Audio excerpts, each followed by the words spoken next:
welcome to the board meeting of Bristol NHS Group. It's lovely to have so many visitors and friends with us in the room today. There are so many, I'm not going to name you all, but we've got quite a varied range of people from NHS employers, some of our colleagues from the Trust. We have Bristol Protect the NHS Group, we have NHS England, we have friends from a neighbouring trust in the wider Bristol and Gloucestershire system. We have our lead governor, and we have friends who are here to support Pete, who's going to be giving us his story from his experience of using our services. So welcome to you all. It's very good to have you with us. We do have a couple of apologies today from Mark Griffiths and Stu Walker. And Tim, I thought you might be late, but here you are. Meeting concluded early. Oh, fantastic. So that's good. I think otherwise we are all here as expected.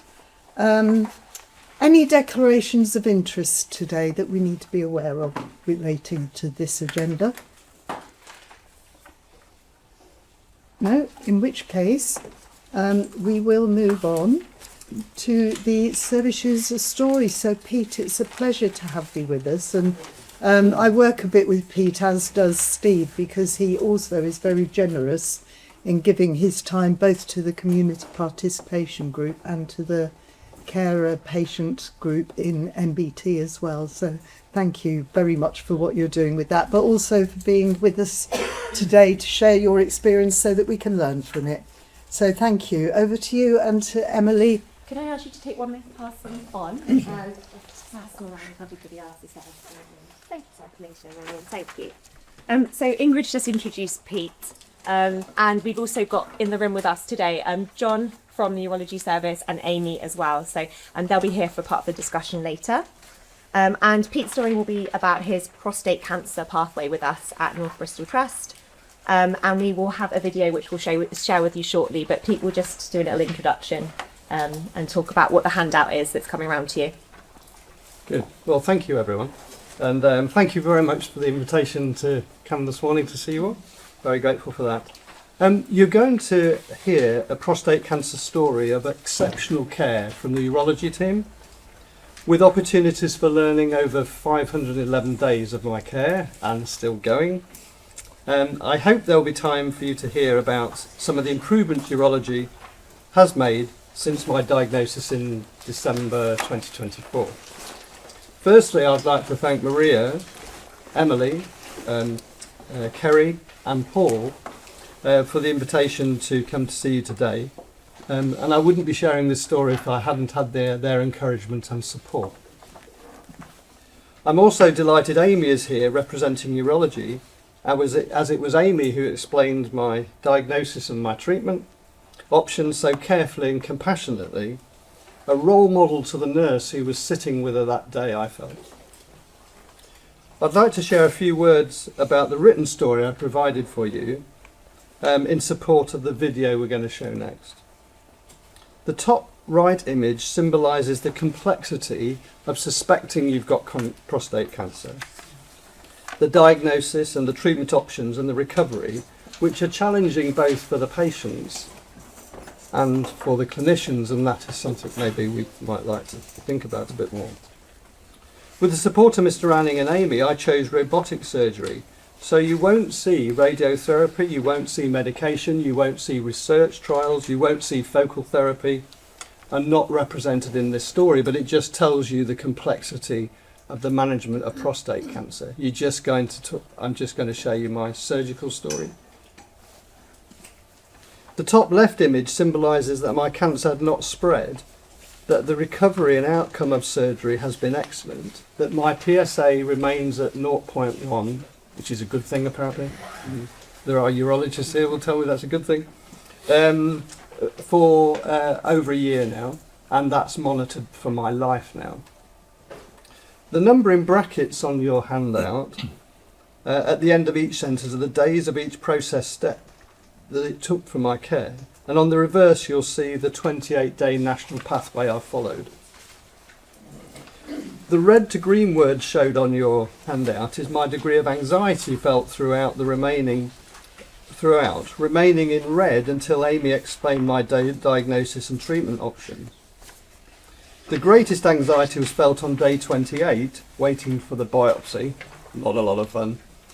The greatest discomfort was the urinary catheter from day 76 to 93. Line numbers 6, 7 and 12 are examples of brilliant care I see from Mr. Anning, Amy and colleagues, which I hope can be shared with the urology team. And lastly, lines 4, 14 and 18 were examples of observations and potential improvements in prostate cancer pathway, and having discussed these with Amy recently, there is a story of change already occurring to be heard. So that's just my few words of introduction, and I'd love to show you the video now. Thank you. So my name's Pete Fox. I'm a prostate cancer survivor, and I had prostate cancer in November, was diagnosed in November 2024, which was a bit out of the blue because I went to the GP practice for something else and it was found by accident. I wrote to the trust because I felt I had world-class leading surgery and care.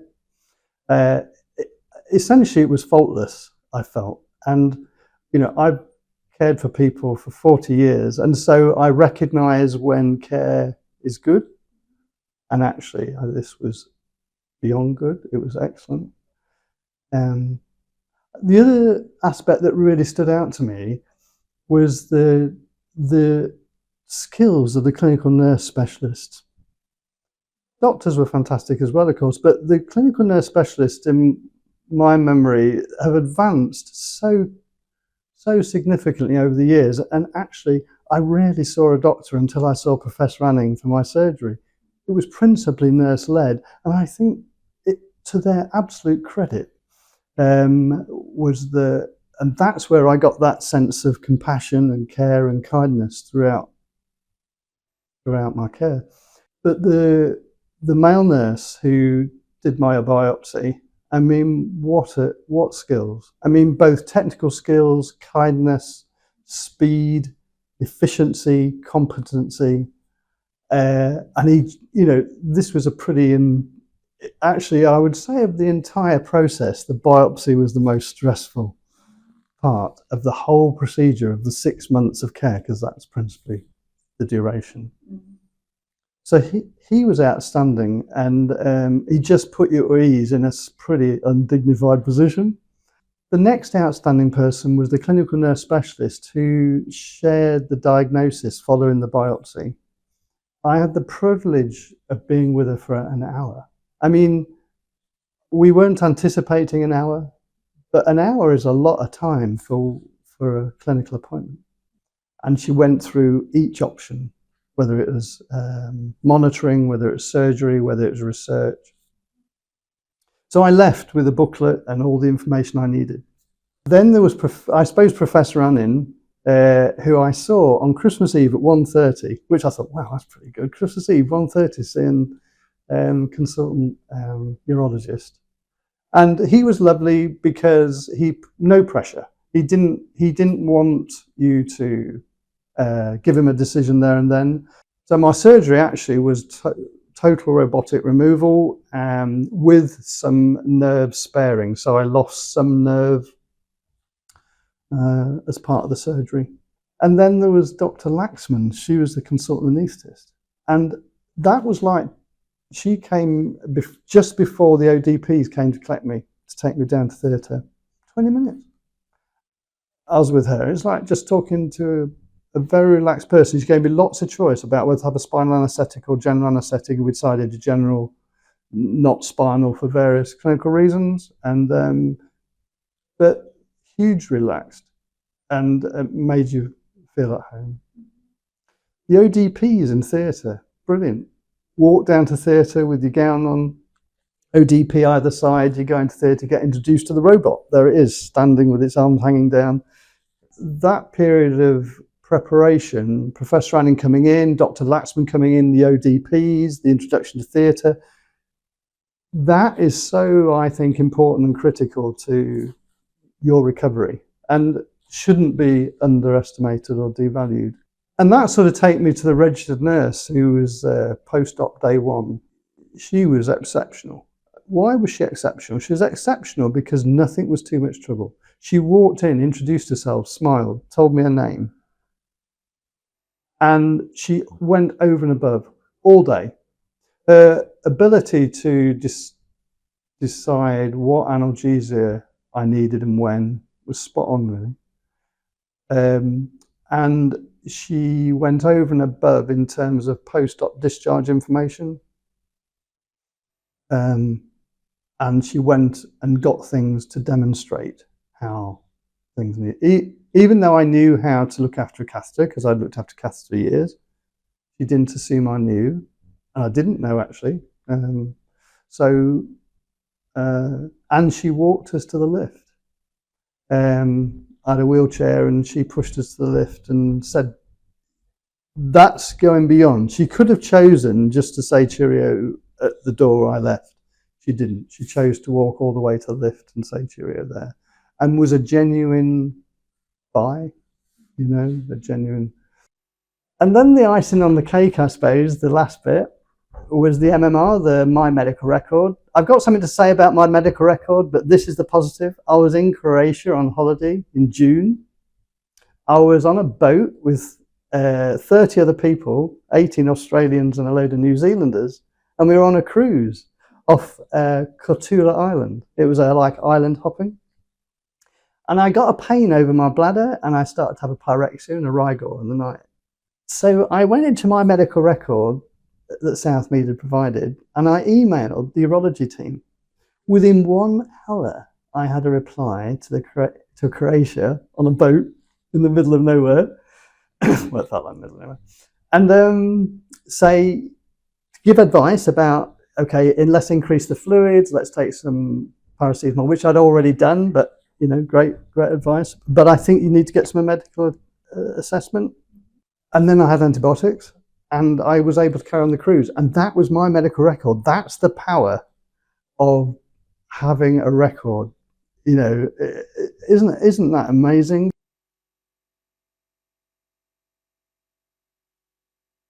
Well, I don't think I'd be here today, in some ways, if I hadn't had the experience. So I try and look at it positively, really. I have a friend who's being monitored and he talks about it all the time. I don't think about cancer or my prostate cancer from one day to the next. It doesn't enter my head anymore. In my mind, it's gone. It's been removed. The 2 tumours, the 12 and the 2 have gone. And I'm now only being monitored every 3 months to make sure that it's 0.1 and less. And then that will reduce as the years go by. And then I'll be annual for life after 5 years. And I think it needs courage to be monitored because and people need, I think, quite a lot of support if they're being monitored because they're carrying the cancer. And it still carries the label is still big. I use the word cancer. I'd say cancer to my sister. Oh, don't use that word. And well, no, we have to use the word. It's not a death sentence, but it's still quite emotionally heavy. And I've suffered no emotional post-traumatic problems at all post-surgery whatsoever.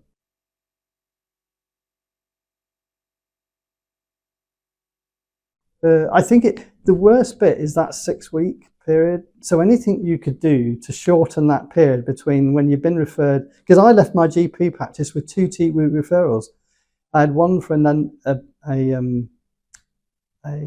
colonoscopy because I had a PR bleed. That's why I went to the GP surgery, and I left one, and then I left for a 2-week for urology for prostate cancer. So anything the trust can do to compress that period, and it was just the same for Jane, my wife, her breast cancer.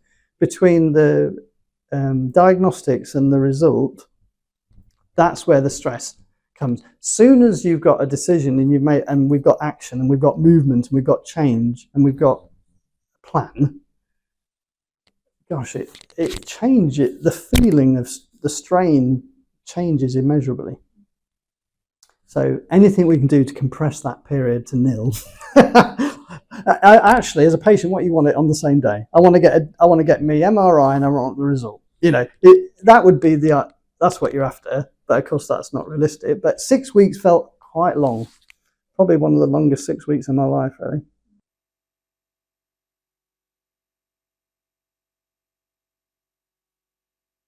The response of the Director of Quality and Governance, who I knew had read my letter because he reflected back many aspects in his reply that I'd written, so I knew he'd read it.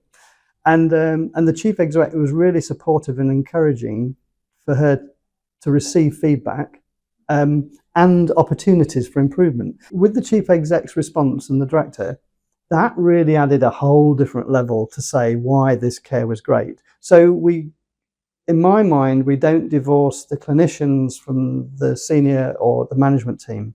This is a team, one team, and one can add value to the other quite easily. And in this case,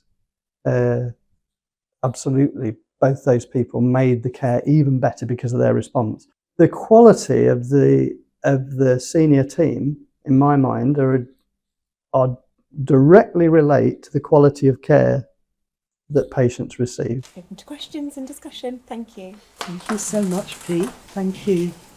So some amazing examples of outstanding care, showing skill, compassion, giving choice as well, and hearing what mattered most to you, and access to information even in Croatia, which is brilliant.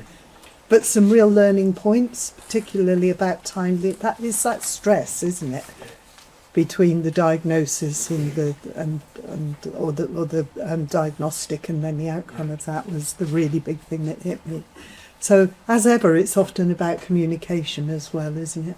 But it'd be really good to hear any thoughts from colleagues, and I'm sure you'd be open to any points that people would want to put to you, wouldn't you, Pete? So. Over to you. Thank you, Pete. Thank you very much for the generosity of sharing your story. You won't be surprised that I'm delighted to hear about the nursing components of your experience. And I'm just wondering how has being a nurse had an impact on your experience? How have you been able to judge your experience in a different way? Because just be curious. Yeah, it's much tougher because having been in hospital care, I worked in hospitals my entire life. And I worked in A&E, and the problem with working in A&E, you know very little about lots of things. And so the problem is that you have to manage your brain from imagining what might be. And so I think for clinical staff, having anything potentially life limiting is quite tough, really. So.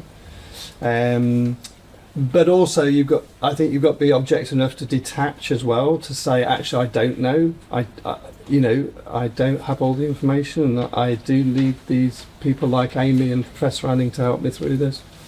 I suppose those two aspects. Thank you. Tim. Pete, hello. I'm really keen, just if you wouldn't mind expanding.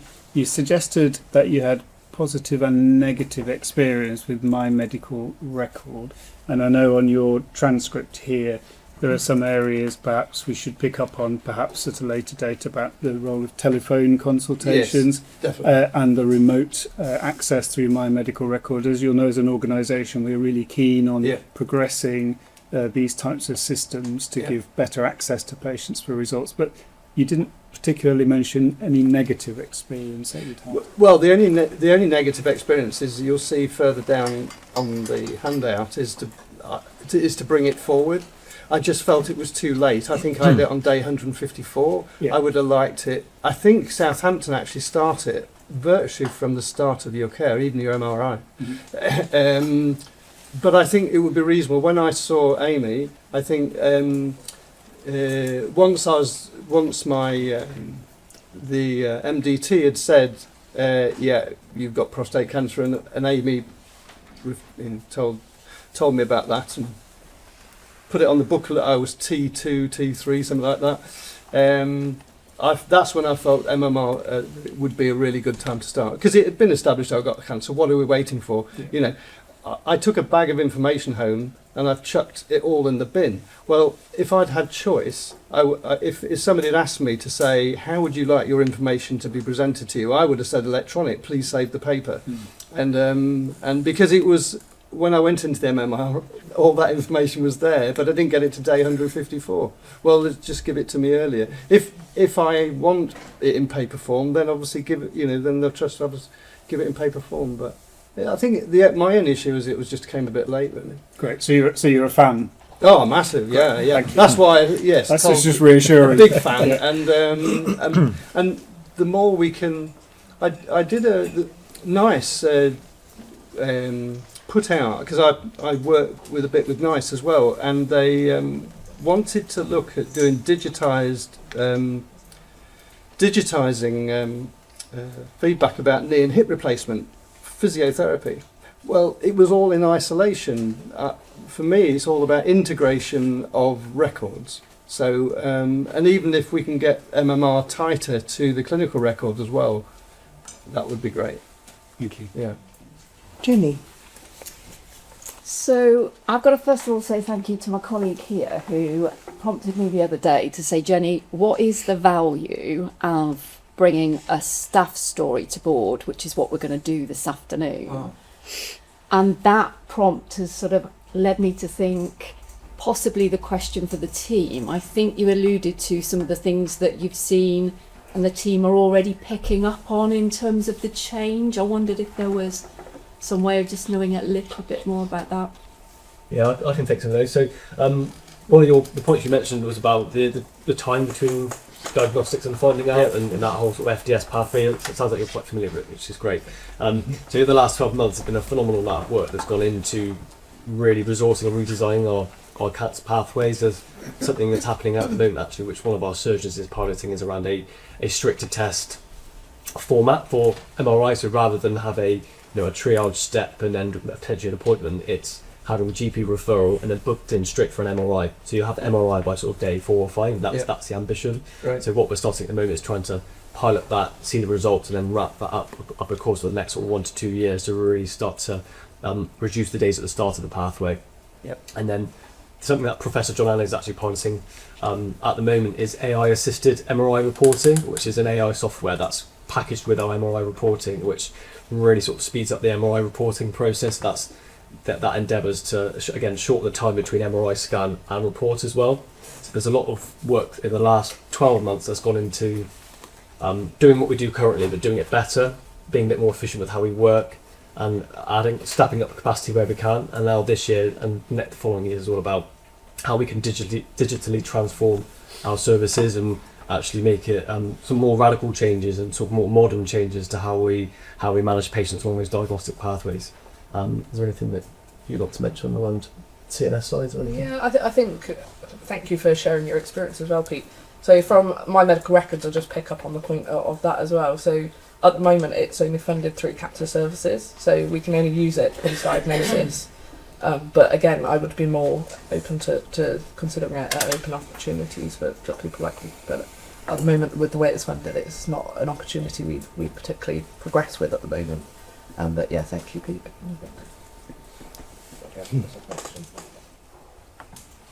And Sue, I think you wanted to come in as well. Thank you. Great story. And the two things that kind of jump out to me, one is time and one is information. We've talked about digital access.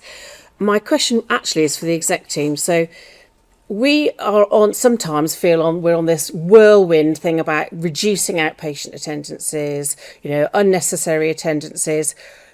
What you explained so clearly was when it was really, really important to you, you had time, and that was your 1 hour appointment with your clinical nurse specialist to give you that diagnosis.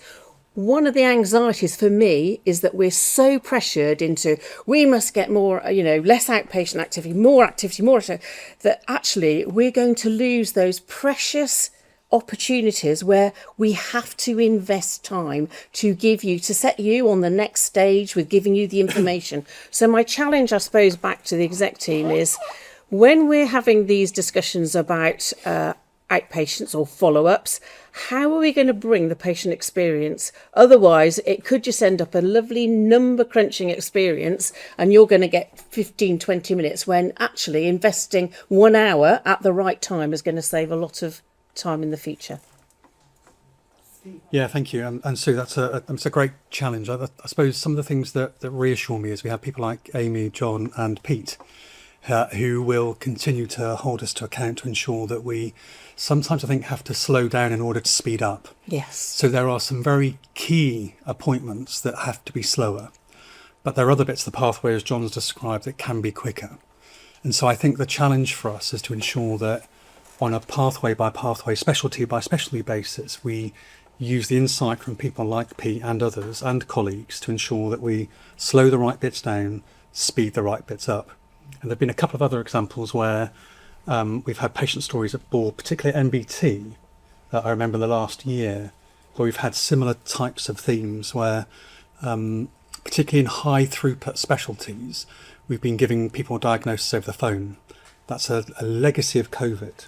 But actually a number of people have been saying, for some that works, for some it definitely doesn't. And so for us, I think we have to find the balance between getting people through a cancer pathway as quickly as we possibly can because we don't want to cause additional stress, but also be compassionate enough to know when we have to slow something down. So the CPG is a great example where we're using the clinical strategy work with people like Pete and others to give the real insight, and we match that with people like Amy and John and others. I'm hopeful that we'll do that in the right way. But it is right, Sue. We have to ensure that we don't, in our endeavour to chop everything out, that we don't chop out the right things, which is just a little bit of time. So it's a really great challenge. Thank you.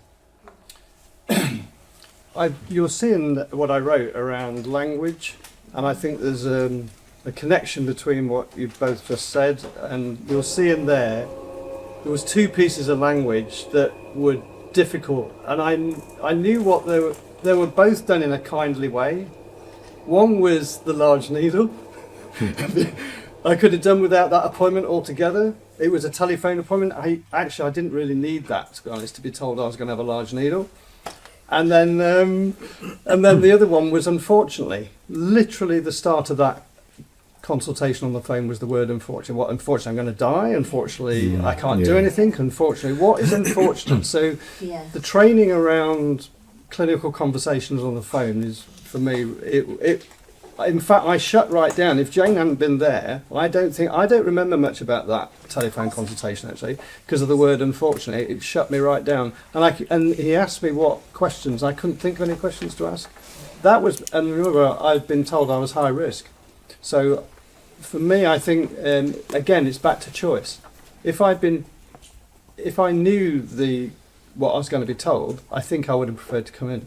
To be told that, and because when Jane went into the breast service, we knew it was bad news because the clinical nurse specialist was in the room with the consultant, and then, oh, that's not looking too good when the nurse is already there. So, but it was a better experience having the nurse there, and she took us off afterwards, and then you had time to pick up Steve's point afterwards. So we've been through 2 cancer pathways now, one for Jane, one for me, and they're both different, quite different, which is sort of right, but also I think there's some commonality in there and some learning between the cancer services about how the pathways could work, from transferable learning between the pathways. So, yeah. Last word from Glyn, and then we'll pull this. Oh, sorry. Last but one word. Can't say no to our chief executive. It was just to give Sue some assurance, really, that when we're looking at quality, we always look at it through the 3 lenses of timeliness, safety, and patient experience, because you can succeed in any one of those relatively easily. And we always triangulate and get those 3 aspects there. So we won't just bundle the numbers through, because, to be honest, they will then represent because they've had a bad service and they'll represent later. So it's a false economy, and we always triangulate. Mm-hmm. And Maria. Okay, huge thank you, Pete, for everything. I'm quite tempted to say, can we just have Pete's video played on a loop to all our teams? Just thinking about how people feel when they're waiting for diagnosis. Your life stops, and the life of your family, and how we get our staff to not just look at cancer pathway, numbers of days, but everything that's going on. The odd glib remark, the odd, what you said about the word unfortunately, what that brings up in people, how they choose information, because lots of us won't remember what's just been said. So there's a lot we can do in process terms, but how we keep that empathy going, I think, is the really important thing, because it makes it so much more impactful for our staff as they determine we're always responding to government guidance, new targets, but hitting the target and missing the point of where the patient is will be a very silly thing to do. So we really need this feedback very regularly. I'm very grateful. Thank you. Yeah, thank you. Thank you so much, Pete, and thank you to our colleagues that are doing a fab job in that specialty as well. And yeah, I mean, to me, it's collaboration, isn't it? And listening to one another. And yeah, you're right. The community participation group will help us with all of the transformations that we're making, whether it's about outpatients or anything else, to do the things that matter most. And that combination of the technology assisting and speeding things up, but never losing the human touch. Because what you said about the psychology of all of this, we've heard this before at this table, haven't we? Actually, from another cancer survivor a couple of meetings ago, the psychological impact of what you're going through actually impacts your physical outcomes as well. And so it's all tied up. So thank you so much. And we'll take the learning away from that, Pete. And I know you will hold us to account on that through the CPG. So thank you. Yeah, thank you so much. And thank you to colleagues for being here too.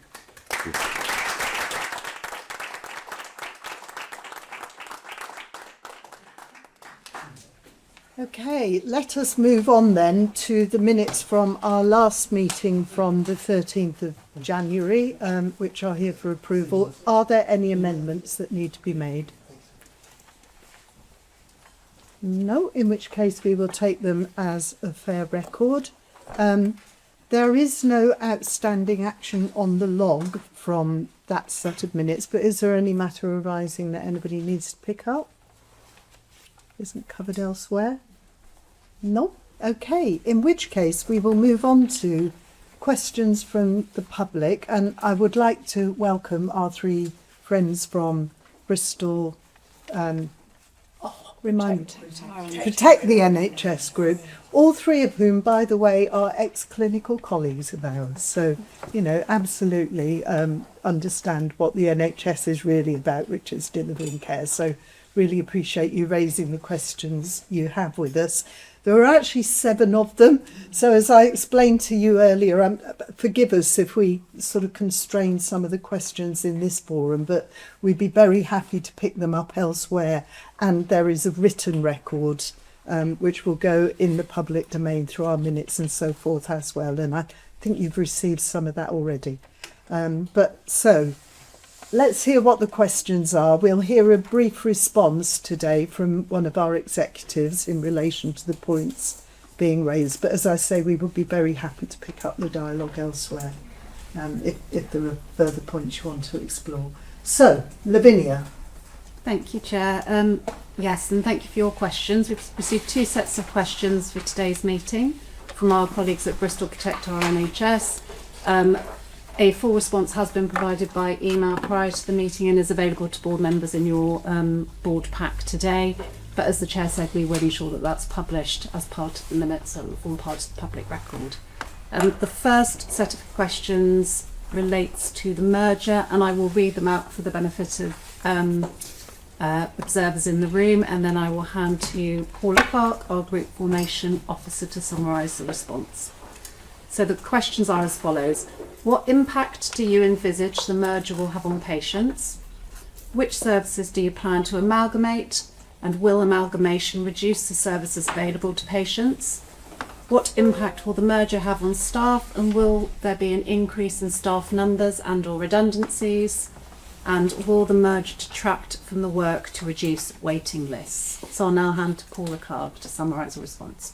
Great, thank you. And thanks for your questions. I think they're very astute and indeed they go to the very heart of what we call our 4Ps, which since we became a group have been our absolute focus. So it's about how can we work collaboratively across the two organisations to deliver benefits faster and at greater scale across our patients, our people, the 28,000 people who work across the two organisations, our populations, and the public purse. How do we get better value for money by working together? So your questions go to the very heart of that, and particularly patients and staff. So in terms of the question about a merger having an impact on patients, we certainly see that as a positive. One of the main drivers behind our decision to move forward from being Bristol NHS Group into pursuing becoming a merged and single organisation was feedback from our staff that they felt and feel that they can deliver benefits for patients faster if we remove some of the complexity, some of the barriers that get in their way, and just some small examples of that. We talk about waiting lists. We are monitored and measured on performance on our waiting lists as two independent, separate organisations. But we're asking our clinical teams to try to look at how they can reduce variation and increase sort of delivery in locally accessible areas. And it's really quite difficult for them. We are making improvements, but it's difficult when you've got different digital systems, different reporting systems, different ways of securing investment, because again, as two statutory organisations, we have to account for our investments separately. So merger will benefit patients in a number of ways, help us streamline pathways, help us simplify and invest our money, particularly into digital systems that help reduce duplication of what patients have to cover. And some side areas, if you like, but really important, and indeed some things like robotic surgery we wouldn't have if we didn't have research and trials. We can invest more and we can bring together the strengths in research, all for the benefits of patients. The word amalgamation is an interesting one about services, because I think it implies amalgamate means just reducing and putting it all in one place, and we don't have any plans to do that. What our focus is on our group clinical services. So we have 40 duplicated clinical services that we are working to put in place single leadership teams who can look at their services as a whole, who can look at the fact that perhaps we've got a strong team with strong recruitment in one area, and we don't have as resilient a team in another. So rather than one being at risk, by working as a single team, what we can do is make sure that we've got equal access, and we've got really strong examples of that, for example, in cardiology, where variation in access to cardiac rehab or self-monitoring patch tests has been quite variable, but that team has been working together for about 9 months now as a single leadership team, and really beginning to balance out and equalise that access. Should we, as always, I need to say this, should we decide on the back of a good case that there were reasons to look at amalgamating services in terms of physical location in the future, we would obviously follow through on the required consultation processes, and that would involve full public consultation, but we have no plans to do that at this point in time. Impact on staff, again, there will be positive benefits for staff, greater access across 28,000 people to career opportunities, to learning and development opportunities. But there will also be change, because we are proposing going through a period of merger, which means that we need to bring teams together. Technically, our merger will be through bringing a MBT staff transfer, if you like, over to the Foundation Trust as part of what's called a Section 56A transaction. And that is unsettling for staff, but all terms and conditions are protected. That is sort of a technical part of the merger process, and we have a huge amount of communication, engagement, offer of one-to-ones for staff, etc., to help them manage that process. But fundamentally, the impact on them in terms of day-to-day, how they work in their team, the service they deliver, will not fundamentally change at all. There are no specific plans to increase numbers, and we don't have a plan to invest in any particular area, but we do believe that as a merged organisation we'll be able to work with partners and potentially provide services to others in future that we don't now, which may in turn bring some investment opportunities or increase in staff, but that isn't a sort of a concrete proposal for an increase in number of staff at the moment. And equally, we are not setting out to create a large scale, if you like, cost cutting exercise. This is about how do we get greater productivity out of the combined resources, and in some cases, there will be opportunities for people to move. There will be opportunities for people who no longer want to stay in the organisation and want to move forward, etc. But this is not setting out to put in place large scale redundancies. And the question about detract from the work on waiting lists is a very specific one, and hopefully what I've said shows that the whole focus is about teams being able to do more with a combined resource, and that in turn will help impact on waiting lists. And a great example of that is through our Princess Royal Bristol Surgical Centre, where already we are operating as a single entity to maximise the elective care that we can deliver, and that's been through investment of capital funding by both organisations. And I have to say that would have been a hell of a lot more straightforward had we been a merged organisation to be able to get those decisions through possibly faster. So I hope that's given you a bit of a flavour of a response. You'll see, as Ingrid said, the full written briefing, and we're happy to come back and clarify anything outside the name. Yes. So thank you. And if you are able to stay with us, you'll see that on the agenda there is a specific item about the merger, and we can pick up some of the points that are of interest to you in that dialogue as well. But thank you for the questions. And I think there were another 3 questions relating mostly to Palantir and the Federated Data Platform. So Yeah, so I'll just read those out for the benefit of the observers. First question is, have you given consideration to the possibility of reputational damage, loss of public and moral injury to your staff associated with the use of a company with Palantir's operational history?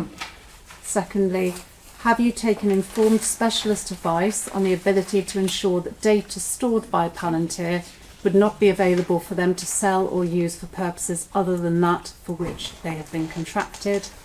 And finally, if the trusts have already agreed to use the Palantir FDP, when is the contract due for review? And I will hand to Neil Darville, our Group Chief Digital Information Officer, for a... Thank you. So you'll be aware that the Federated Data Platform is a service provided by NHS England on behalf of the NHS in England, and was procured by that organisation. From our perspective, we published a statement actually on our website in January, which really describes all the elements of the FDP programme. It talks to our local position, which is that we are mandated to use it for submission of our data, and we're in the early stages of adoption of some of the other functionality, just like all of the other NHS organisations in England. It also has information about the governance arrangements and safeguards that we have in place to ensure that the data is managed in accordance with what we'd expect with the Information Data Standards and the Information Commissioner Office. I will say though that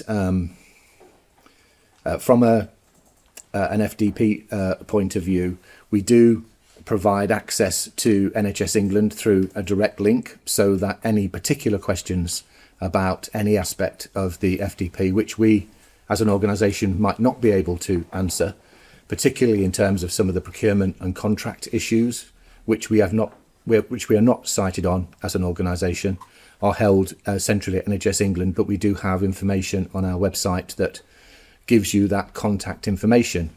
And we have agreed with NHS England that that's something that we will offer. So that connection is available for people to take advantage of. I just think it's worth stating, though, that there are a couple of things as an organisation that we have to comply with. There are things called information standards notices, which are published centrally, which means that all NHS organisations can share data with the centre and each other, and we're all operating in a consistent manner.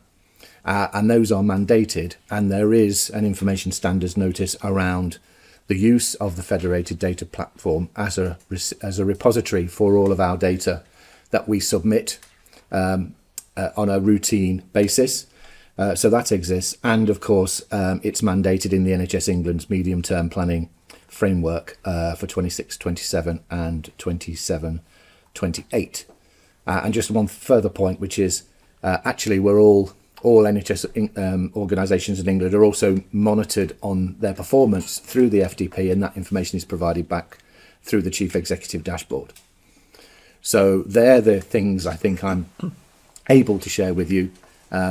It's unfortunate that some of this information is outside of the Trust's remit, and these decisions are being made nationally by NHS England.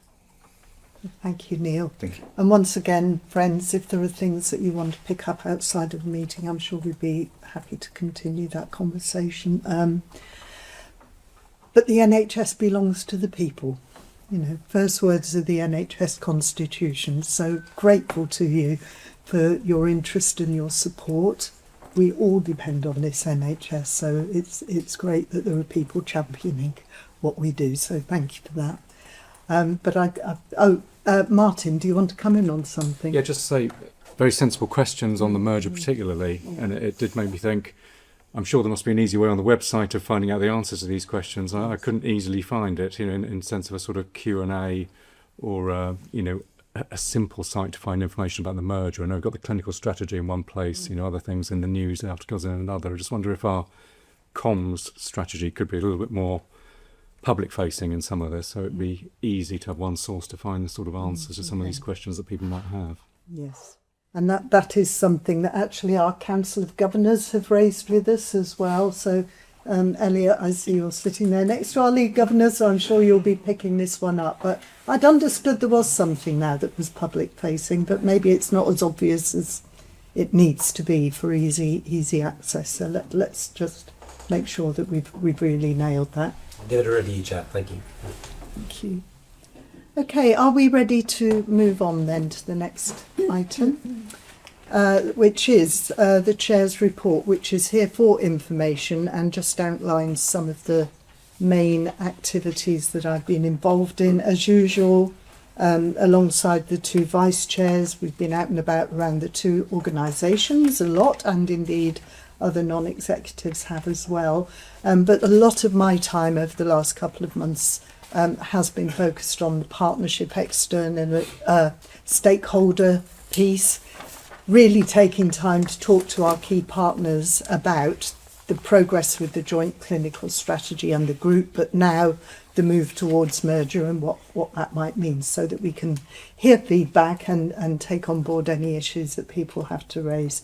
So with that in mind, I've been out and about talking to local council leaders, health and wellbeing board chairs, the mayor of the West of England Combined Authority, the police crime commissioner, so sort of civic leaders, if you will.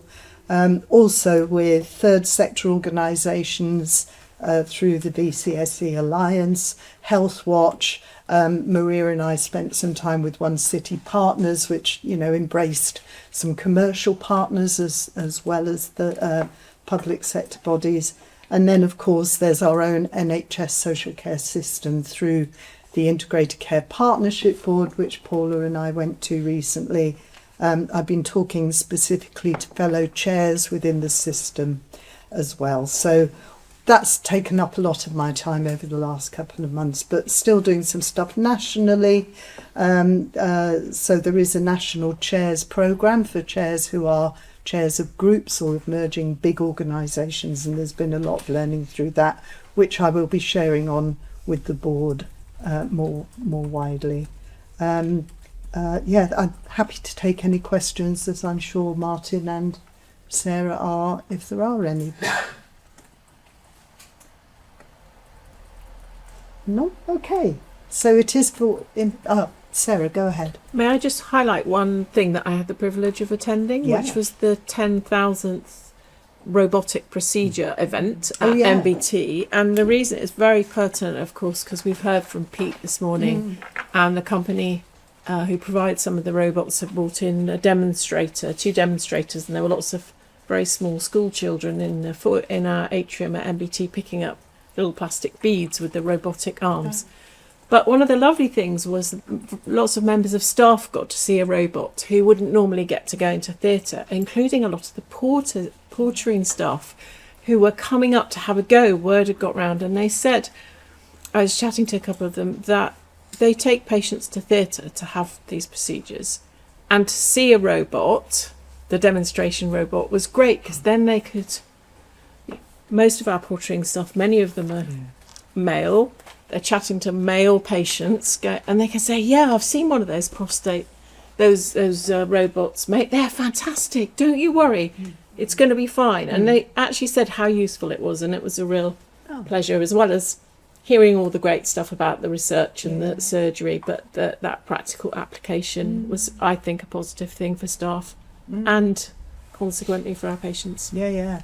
And highlights that we are just one massive team, whether it's highly technologically enabled consultant work or a porter or whoever. We all play a part. It was brilliant. Great story. Thank you for highlighting that.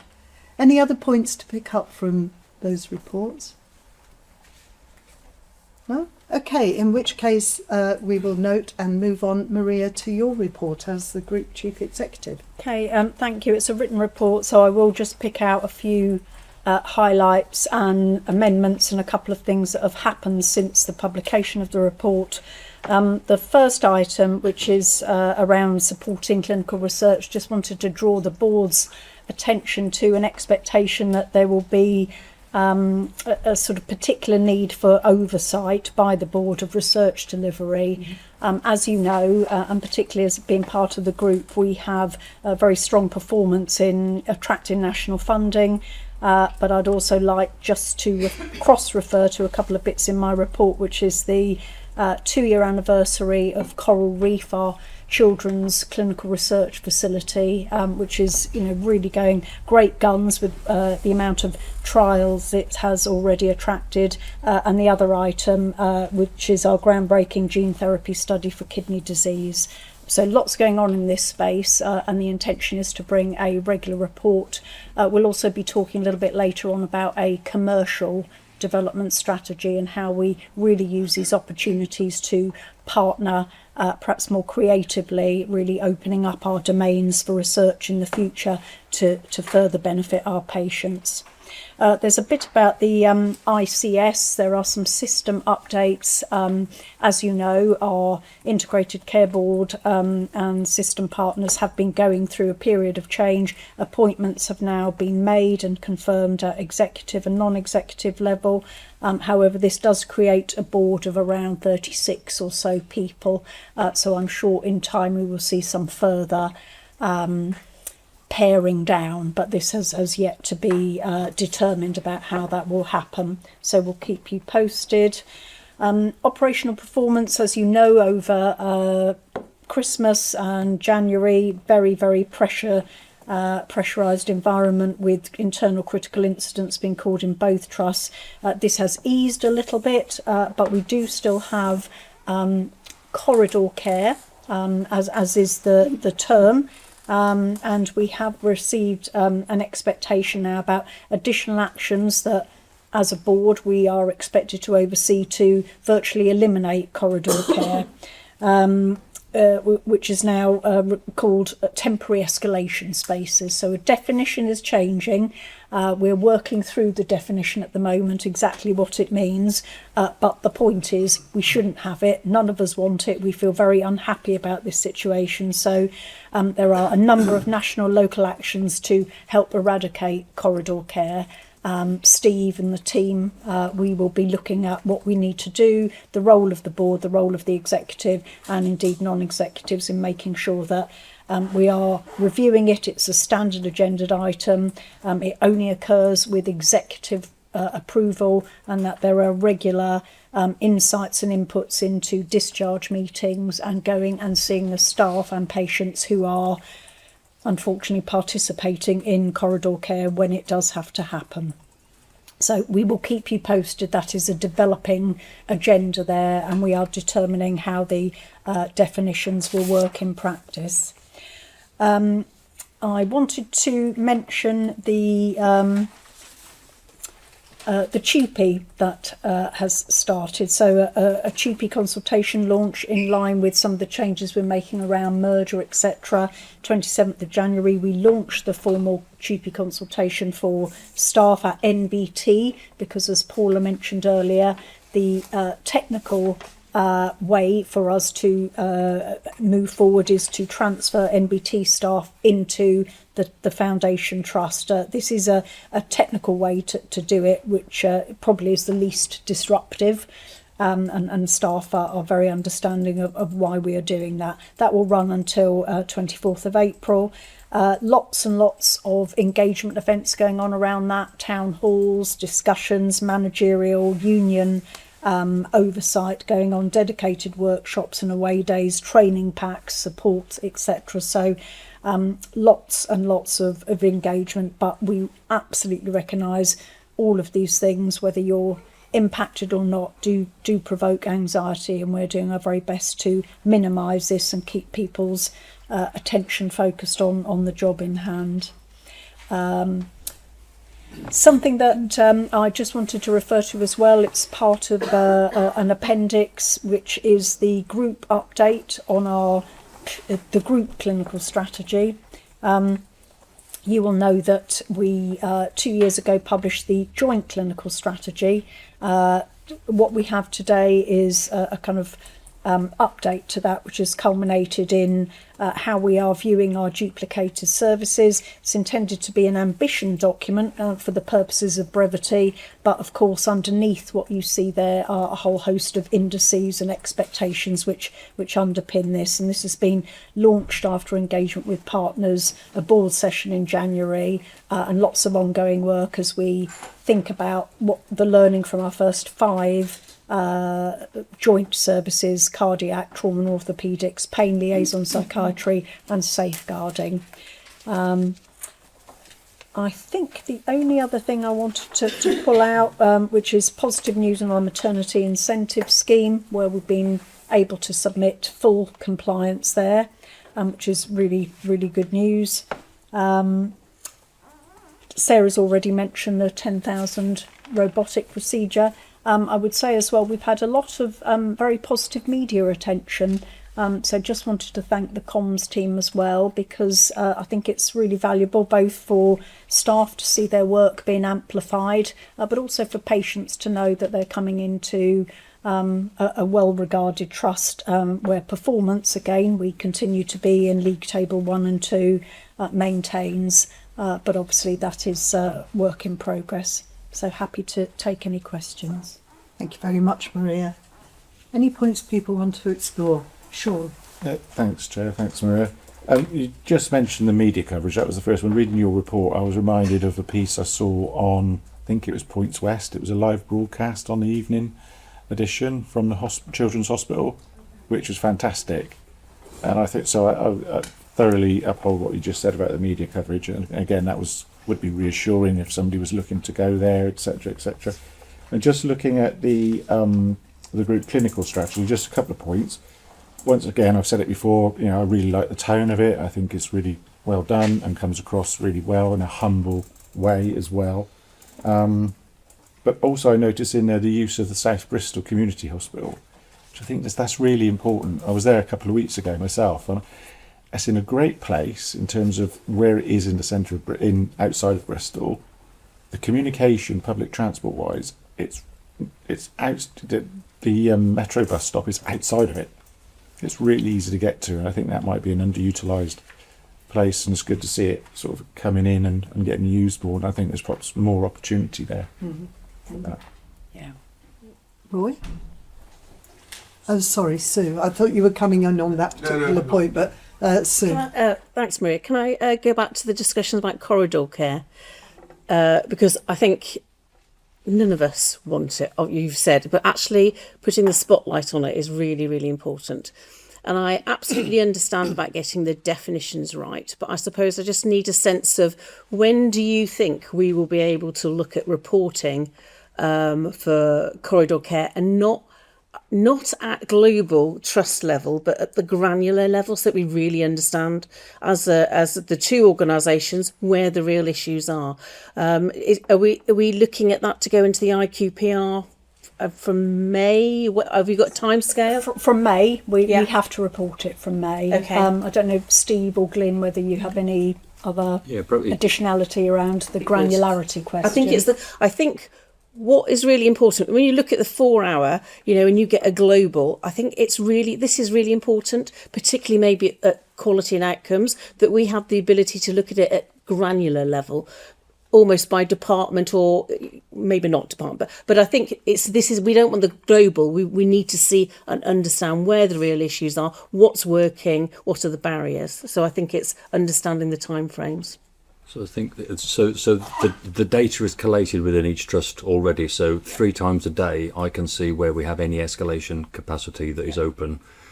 It is only opened when we have staffing in place to be able to open it safely. So what I would say is, we do want to see the eradication of corridor care. However, it is staffed actually with higher nursing ratios than our normal wards to handle the fact that we're in places that we'd rather not be. So we get that data. What's really interesting is I was up at the event with Steve, and all trusts count this differently. And some of the things that we count as escalation capacity don't actually feature in the national definition of what corridor care is. So we need to sort of measure all things to get rid of all of the things that we would rather not be doing. So we have that information. We will get it together in a consistent way across the 2 trusts into the IQPR, and we're looking to do that by May. Perfect, thank you. And can I just say, Sue, technical definition or not, we know when something isn't right, and that's where we're going to focus our energy. Numbers are one thing, but we have gut feelings about when things should not be in the right place, and I think that's what we're most keen to work with and eradicate as quickly as possible. Thank you, Chair. A question and an observation. The question, Maria and Ingrid, you both referred to the new ICB cluster, and I'm thinking a bit further down the road.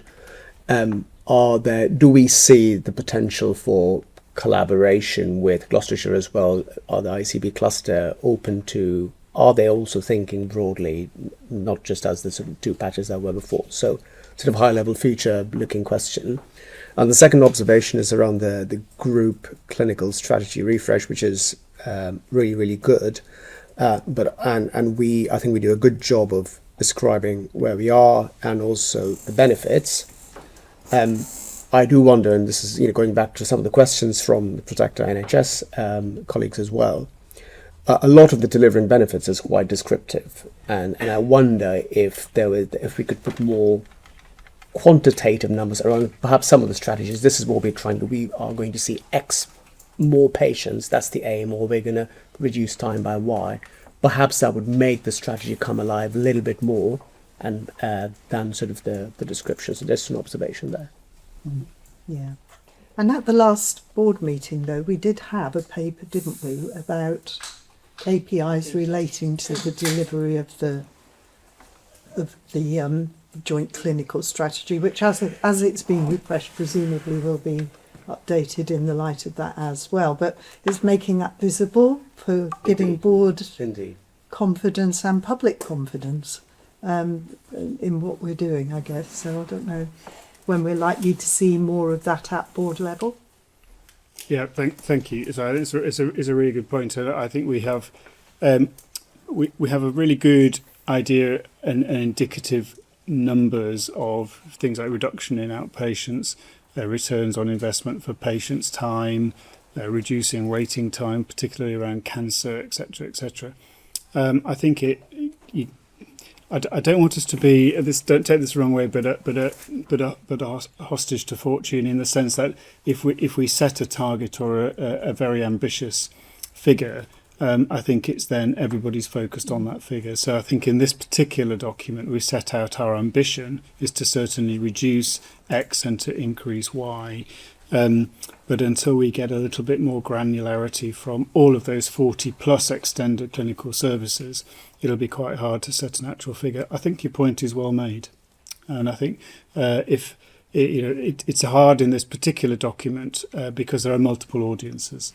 There's an internal staff audience, there's a partner audience, there's an NHSE audience, and clearly there is a patient audience. So it's quite a difficult one to juggle. Thank you. So we'll hear more of that, I'm sure, in other fora in due course. Do you want to pick up the ICB point, Maria? Yes. And then, Richard, I've seen your hand there.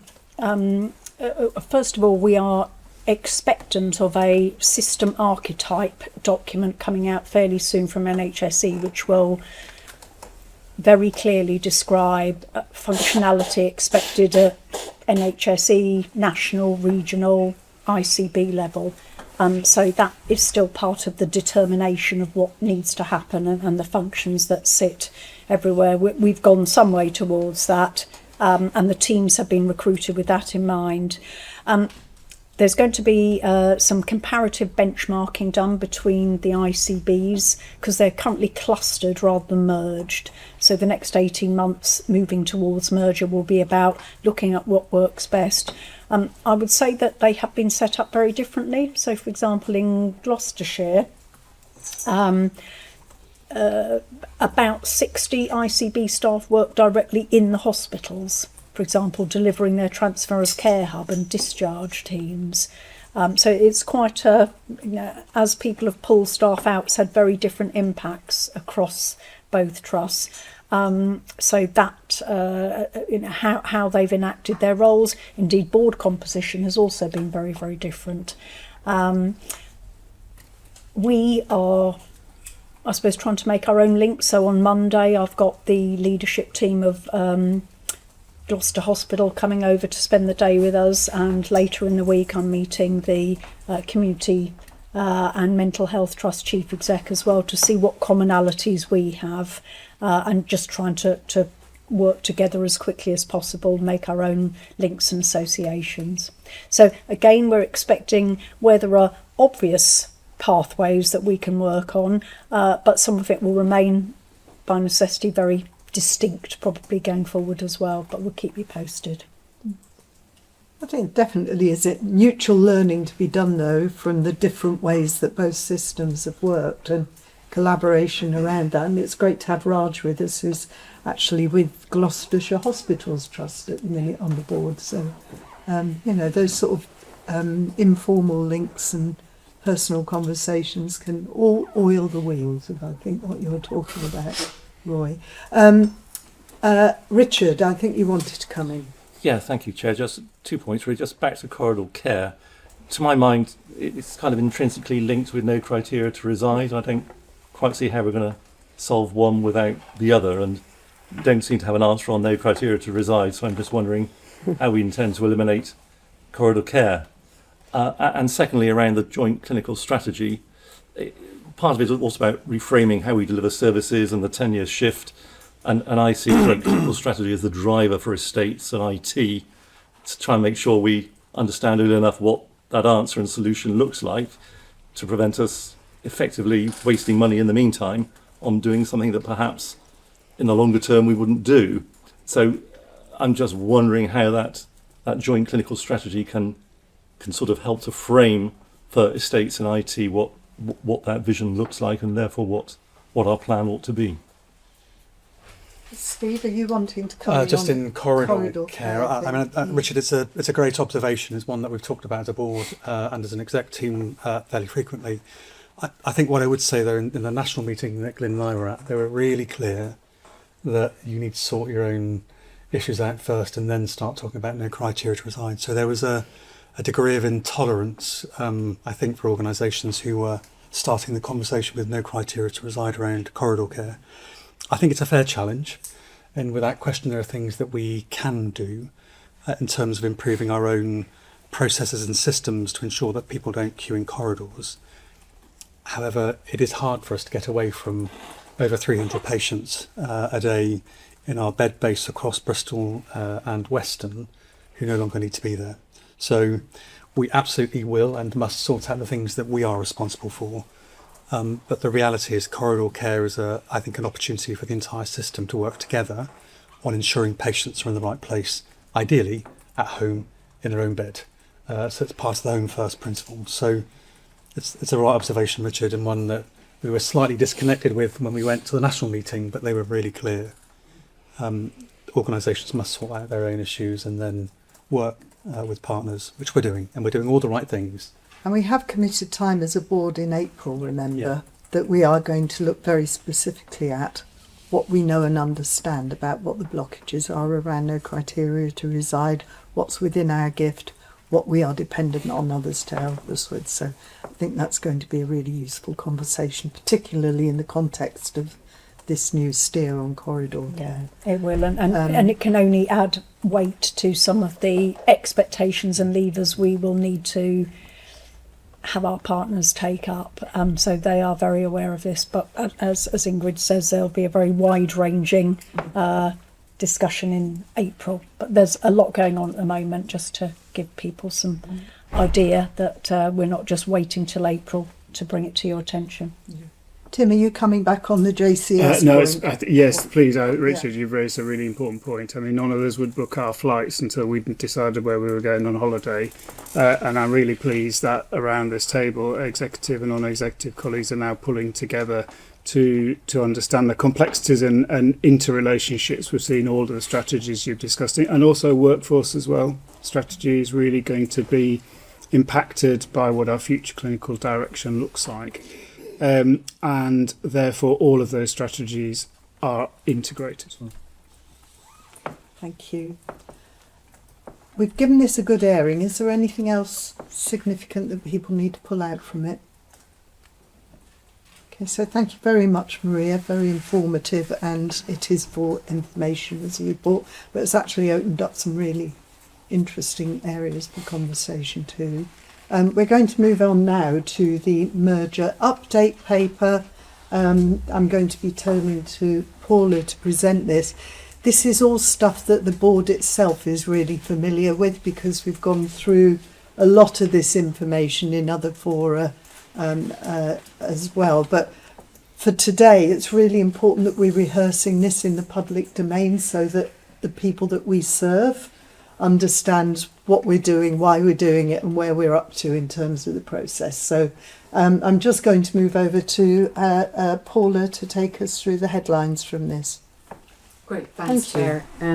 Exactly that. This is part of our regular reporting into public board to make sure that we're being transparent about where we are in the process, that there is a chance to see the level of assurance and scrutiny we're putting into not just the merger process technically, but actually the fact that it is in itself an enabler to get towards delivering the benefits and make it easier for those benefits to be delivered.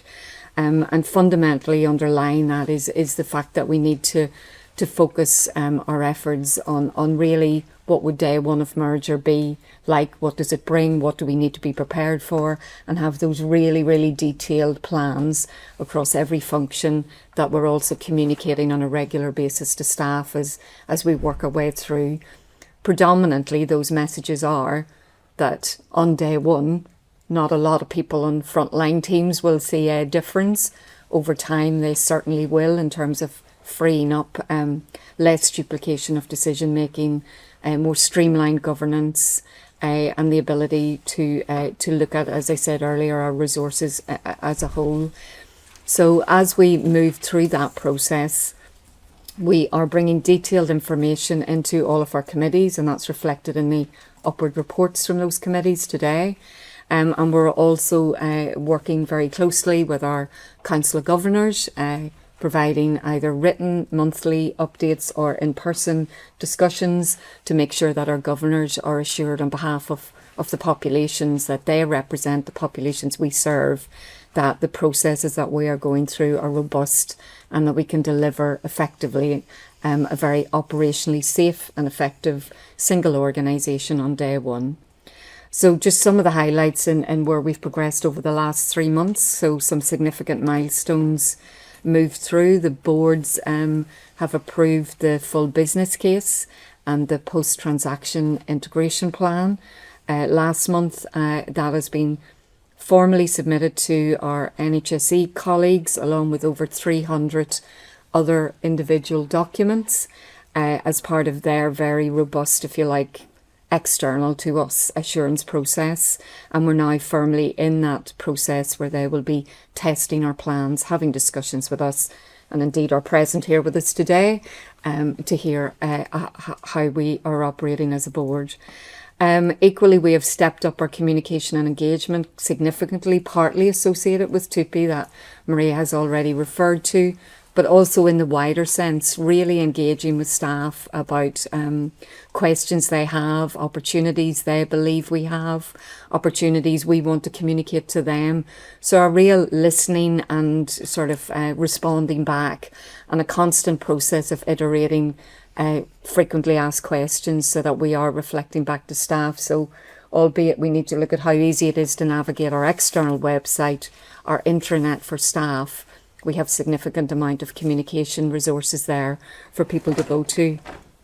TUPE I won't go into because I believe we've covered that. And really I just wanted to emphasise that we are now very much in that assurance, focused on our detailed plans towards day one, what digital systems need to be working as single systems on day one, what will follow through in the first 3 months, 6 months, year, and sometimes longer than that. So really prioritising our focus onto the critical areas of assurance, and working strongly with each of our committees to make sure that we're stepping through a level of detail there. An audit committee gave us a really good test, if you like, of our approach to assurance, looking at our approach to governance readiness, how we were complying statutorily with single roles, etc., how we are managing the risks associated with merging, and then that focus on day one.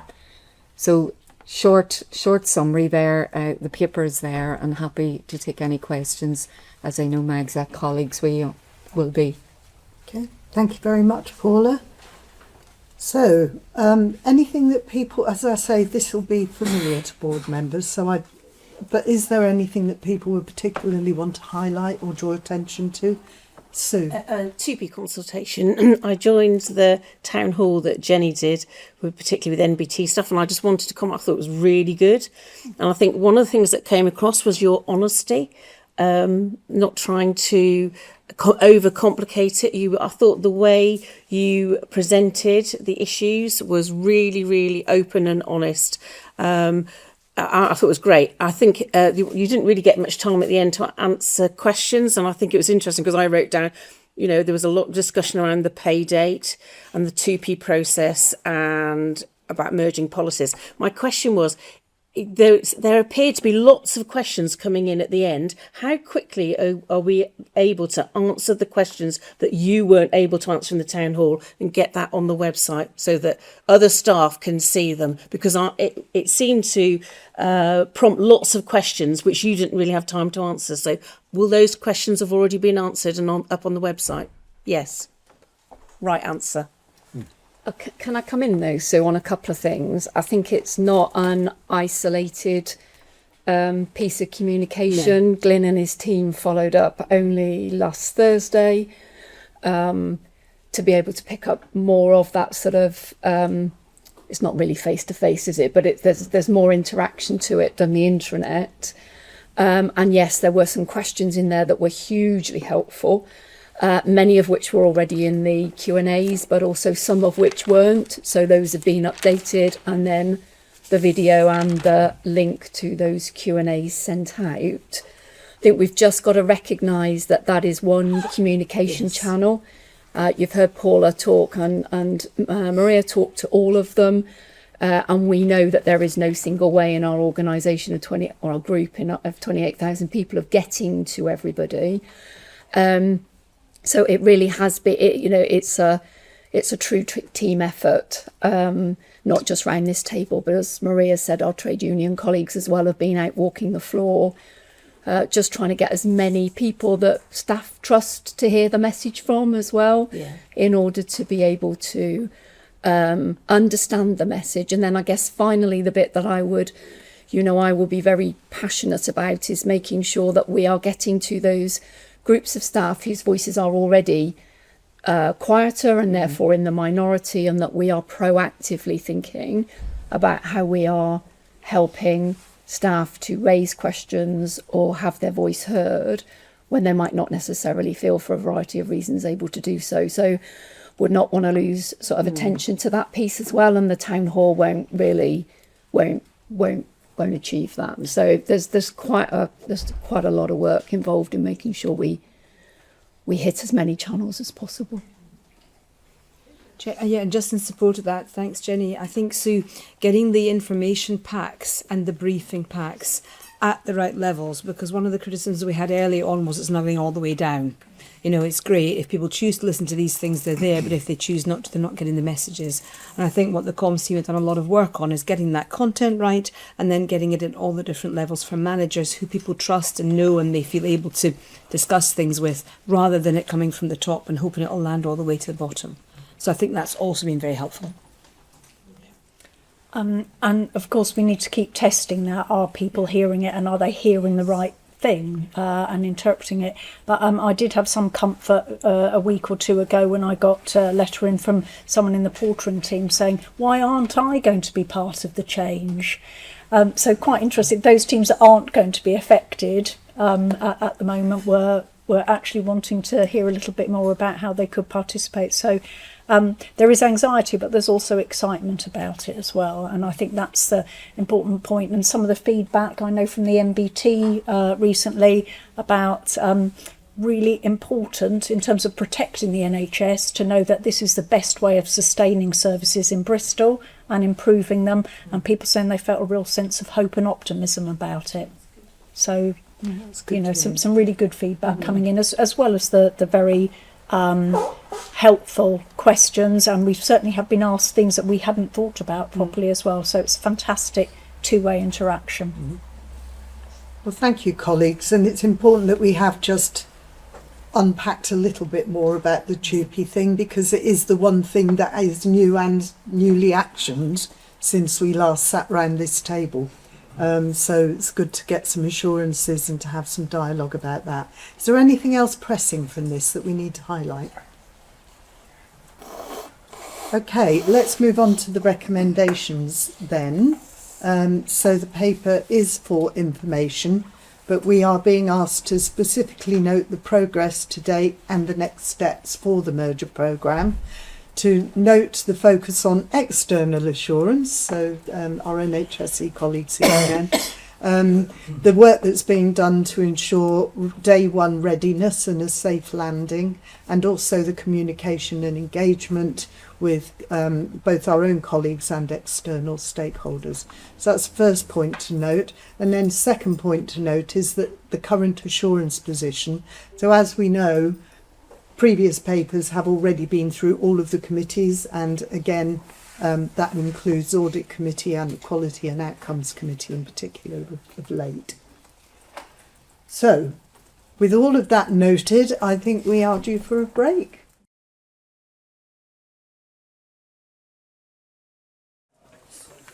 Welcome to Philip Keeley, who's joined us as the Chief Operating Officer for UHBW. Because Stu isn't here, Philip has kindly agreed to step up to be with us for board today. So thanks for joining us, Philip. Right, it is the Integrated Quality and Performance Report next. And I will, as normal, turn first of all to our two hospital managing directors. So in this case, Philip as described, and Glyn, to take us through the first part of the report, which is about access. Okay, thanks, Chair. So in terms of RTT, we are slightly behind our plan for RTT delivery.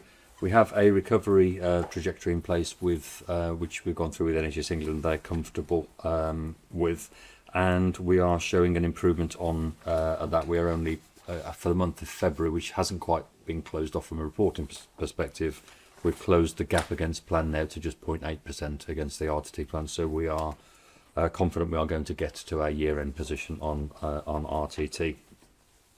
In terms of diagnostics, we had an issue with DEXA around staffing, which we have now put some extra sessions on and have got a recovery plan against that. And we're confident we're going to be compliant with the 1% target and constitutional standard by the end of the year. In terms of cancer, 62-day performance continues to lag by about 5 points from our plan. We have a recovery trajectory agreed with NHS England that doesn't get us quite to our original plan performance level, but we are comfortable that whilst we're behind at the moment, we have some recovery actions that are happening in February and in March that will bring us to that revised position without any significant risks by the end of March. If I come on to UEC, we are only showing 60% performance in January. This is something that we should not be surprised by, because our performance in January is going to be heavily impacted by the delivery of no criteria to reside reductions. The capacity that we needed to see the improvements to 15% that we had agreed with the system, and they didn't come through.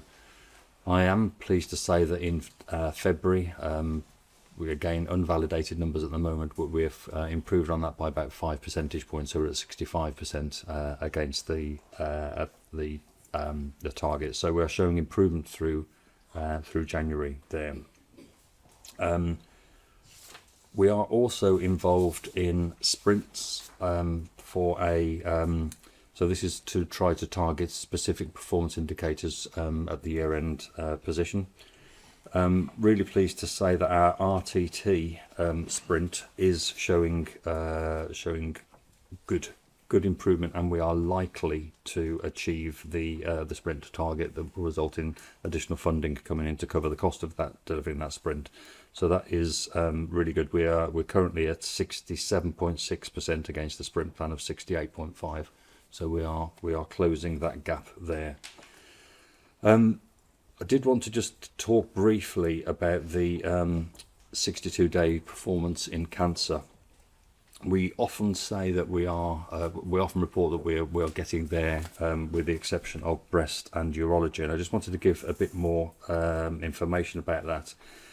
For the month of January, the total denominator of cancer cases that we're talking about that we get measured is 412.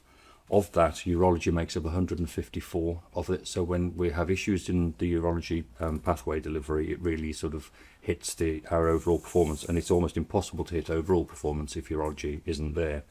And then similarly, breast is 75 out of the 412 cases. So across those two, it's more than half of our total cancer pathways. Amongst other pathways, so upper GI, skin, we are over 80% performance. So we are on the pathways where we don't have the specific challenges that I described to you. We are delivering across above the standard that we're required to already. So happy to take any questions. Thank you. Let's hear from you, HBW, Glyn, and then we'll pause. Philip. Thank you very much. So I'm happy to report to the board that we're on track to deliver our RTT metrics. So we are ahead of where we need to be at the end of the year for 52-week reduction. And as Glyn said, we have agreed with NHS England to work towards a stretch target, which is a sprint, an elective sprint for the month of March, to reduce the number of patients waiting over 52 weeks below our year-end plan of 456 down to 335. So we're on track for that. For cancer, in the month of December, we hit all of our 3 main cancer standards, and it's the first time we achieved the new incremental increase in the national standard for 28 days. Where we are seeing some challenges, the month of January. So January tends to be a challenging month for cancer performance because it's influenced to some extent by patient choice through the Christmas and New Year period.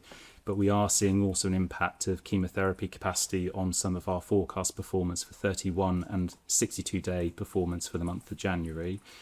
Just to provide some assurance to the board, this year we have been actively recruiting to additional and new oncology and chemotherapy clinical staff posts. We have got a longer term plan to adapt a redundant dental unit on the South Bristol Community Hospital site into an expanded chemotherapy unit. That's due to be completed by the end of the calendar year. And in the interim, we're looking at expanding access for patients to our Concord satellite unit to the north of the city. The February performance for chemotherapy is looking much better, so I think this is going to be a particular challenge that the board will see next month when it comes to the January performance being reported. For diagnostics, we are a little bit off track, so that has been influenced by two main factors. So one is some challenges around non-obstetric ultrasound workforce at the CDC, and secondly, the cumulative impact of the loss of the modular wards on the BRI site, which meant that our surgical assessment unit was located in QDU, which was our endoscopy unit. We have undertaken some improvement actions. So first of all, we've re-provided the surgical assessment unit to A701 within the BRI. So we've restored QDU to its intended purpose. We are actively looking at options for mutual aid and support from other organisations to try and reduce waiting times for endoscopy. And for non-obstetric ultrasound, which is probably the modality that has the biggest influence on our performance, given the number of patients on that particular waiting list. The capacity in the CDC has recovered in the month of February, and we are commencing outsourcing to an independent sector company called Medicare, which will help to support the improvement towards the 5% target, which is our year-end target. For UEC, as I mentioned, we've got the twin challenges of a sustained and relatively high no criteria to reside number of patients who still exceed 220 this week. So that's been a challenge that we've seen throughout the month of January into March. And along the same time, we have the challenge of the loss of the 50 beds. And despite the fact that we've re-provided the specialist function of both our surgical assessment unit and the other ward, which is a no criteria to reside care of the elderly ward, there's nevertheless been a net loss to our core bed stock within the BRI. So we are showing at the moment performance in January of 66.3%. So if you look at our performance over the last few months, it's been reasonably consistent. And if you look at the performance compared to the same period last year, actually our performance, despite the loss of those 50 beds, is actually better than the same period over last year. Our forecast performance, just being finally validated at the moment for February, is an increase. So we increased to 67.4%, and we're working towards the sprint that Glyn mentioned for urgent emergency care as well. For UHBW, we would need to exceed 68%, which was our performance in March 2025. So from 67.4 to 68, feels doable and achievable. Our focus at the moment is on this month launching our internal professional standards. So the clinical operational standards that GIRFT have been promoting. This is something that UHBW hasn't had in use or something that we've been working to explicitly as a set of standards.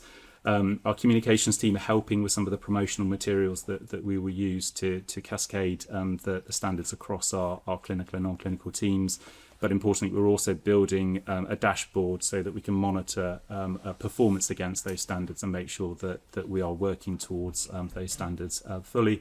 And then we're also ensuring that we are optimising and expanding our SDEC pathways where possible. So our urgent care performance focus at the moment is on ensuring we're optimising our medical SDEC, our frailty SDEC, our surgical SDEC, and our BHOC SDEC.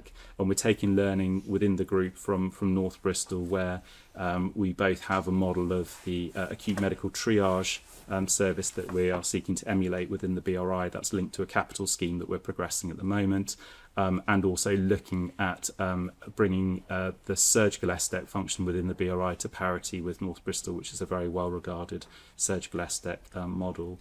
And despite the challenges I described, we're sustaining improvement against the ambulance handover, the 45-minute standard.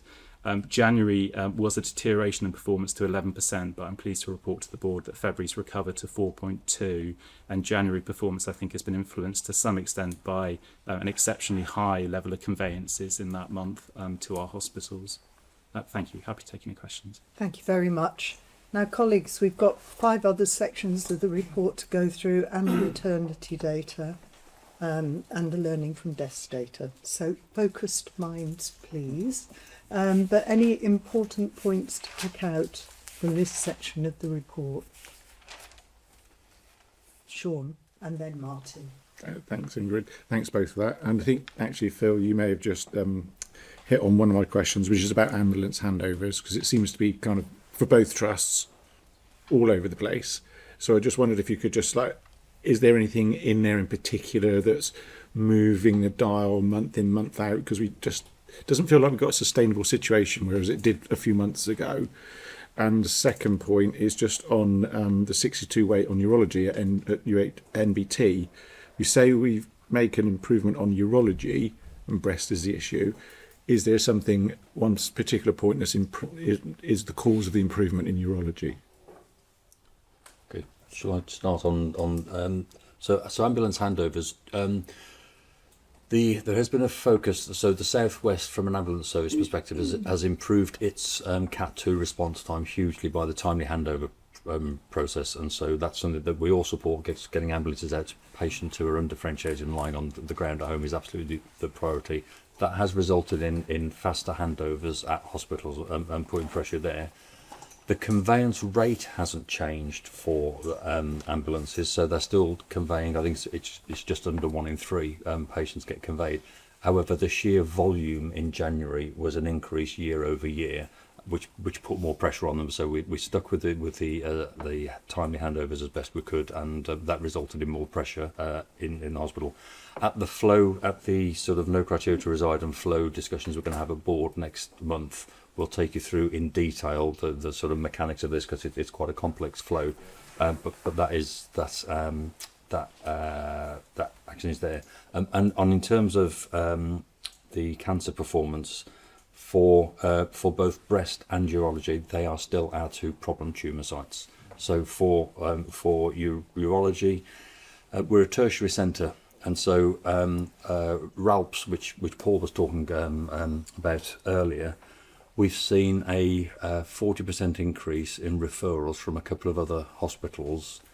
Those referrals are arriving to us in breach, so that they are already breaching. So 96 of the 97 referrals to us are in breach.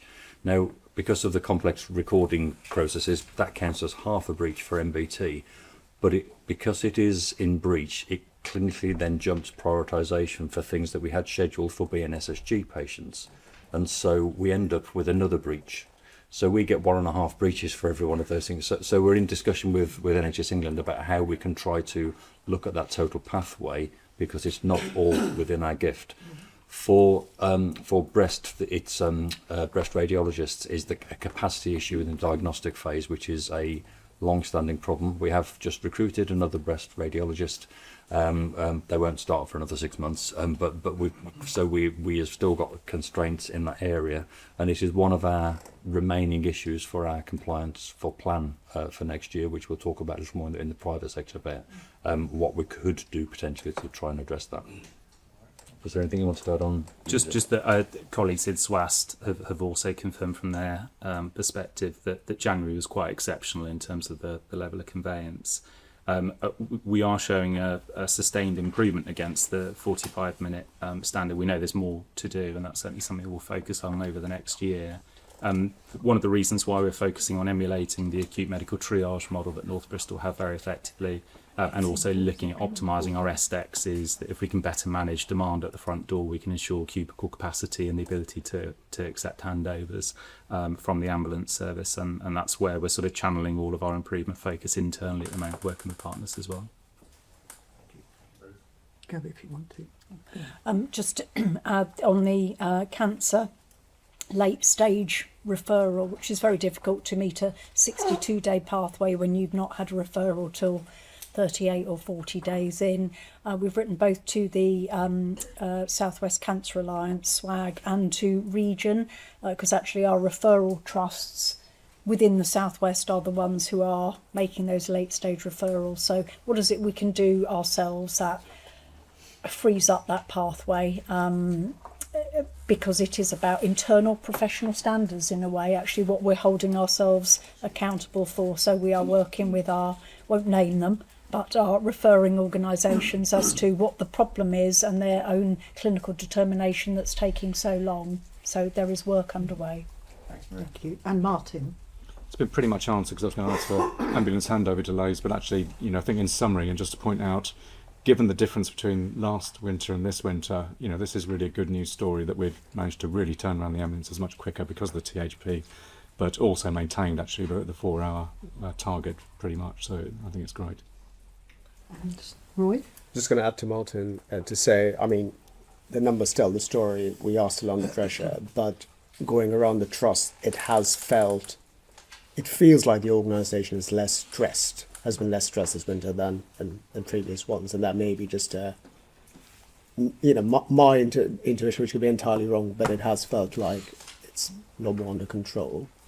But I don't know what it has done, we have increased the amount of corridor care to manage that, and so whilst I think we may have de-stressed the ED slightly as a result, we've shared that pressure across ward-based colleagues.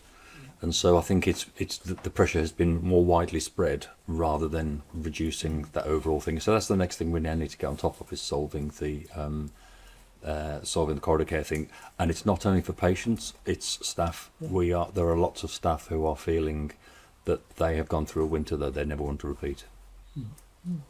Thank you. Understood. Jenny. It's on that point just because it's really live. So I'm director on call this week for UHBW. Yesterday was incredibly pressured. Some of the staff were describing it as one of the most difficult days. I needed to go and see the consultant in ED yesterday, last night. She'd had a particularly bad shift, the one that she would describe as probably the worst she's had in her career. She's from London. But what was great to hear is that she said she could see the whole of the organisation collectively trying to resolve the pressure in the ED, which is what Glyn is describing. But we mustn't, I think we've got to be really careful when we say it feels better, because we've got a lot of staff that don't feel like it feels better. Thank you. That's helpful. So really helpful to hear of the progress and some of the ongoing pressure points, and it's like a piece of plumbing, isn't it? You free it up one place and it pops up somewhere else. And I mean, that's the thing about the flow conundrum that we're going to be talking more about in April. And thank you for what you're doing operationally, but a lot of this is a system issue as well. It's beyond our own walls, and so the partnerships, the collaborations are always crucial. Very, very last word, Richard, because we must move on to quality in the other aspects. MBT stroke of the performance seems Sorry? quite a long MBT stroke performance Yes. seems quite a long way short in certain aspects from target. Are those targets sort of aspirational or rooted in some mandated? If they are the latter, how come we're so far away from them? Those targets are set nationally. They're set looking at the whole scope of stroke centres across England. We operate the largest stroke unit in England with the largest number of referrals and one of the largest populations that we accept. And our stroke model is based on assumptions that were made around repatriation and exit into rehabilitation services, which have not fully materialised across our system. As a result, we do not have sufficient stroke capacity on site to meet the target set nationally. So should we be concerned? We are very concerned, and we've asked for that has a number of knock-on effects. That brings us into the HSIB report, for example, about untimely transfers to the stroke centre from peripheral hospitals.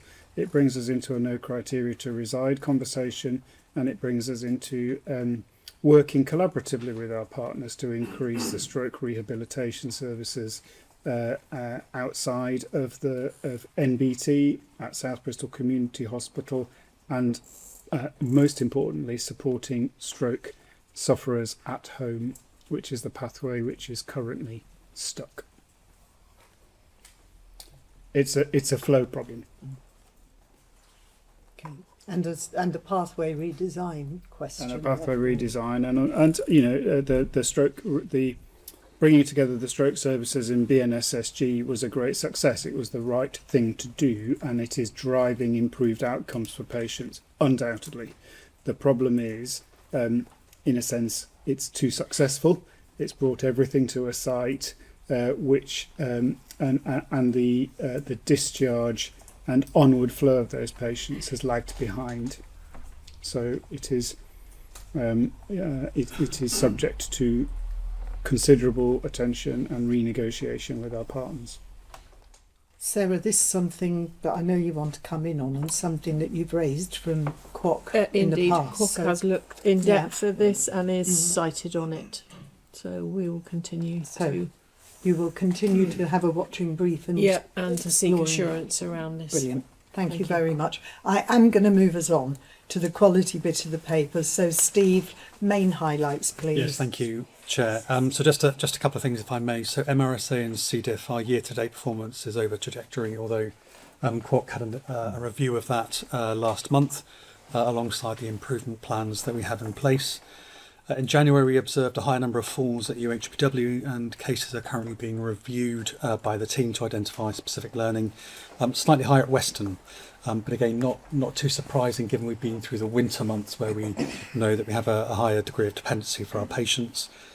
And then complaints response times continues to be volatile despite a lot of work going into trying to respond in a timely way. We are working with other organisations who are using aspects of AI to support with triaging, and so we're just exploring that to see if that will help speed up our response times. And then finally, the PQSMs for both organisations are detailed within the pack. Both of these have been through Quoc and have been reviewed fairly extensively. So very happy to take any questions on any of those aspects, Chair. Thank you. Okay, thank you very much, Steve.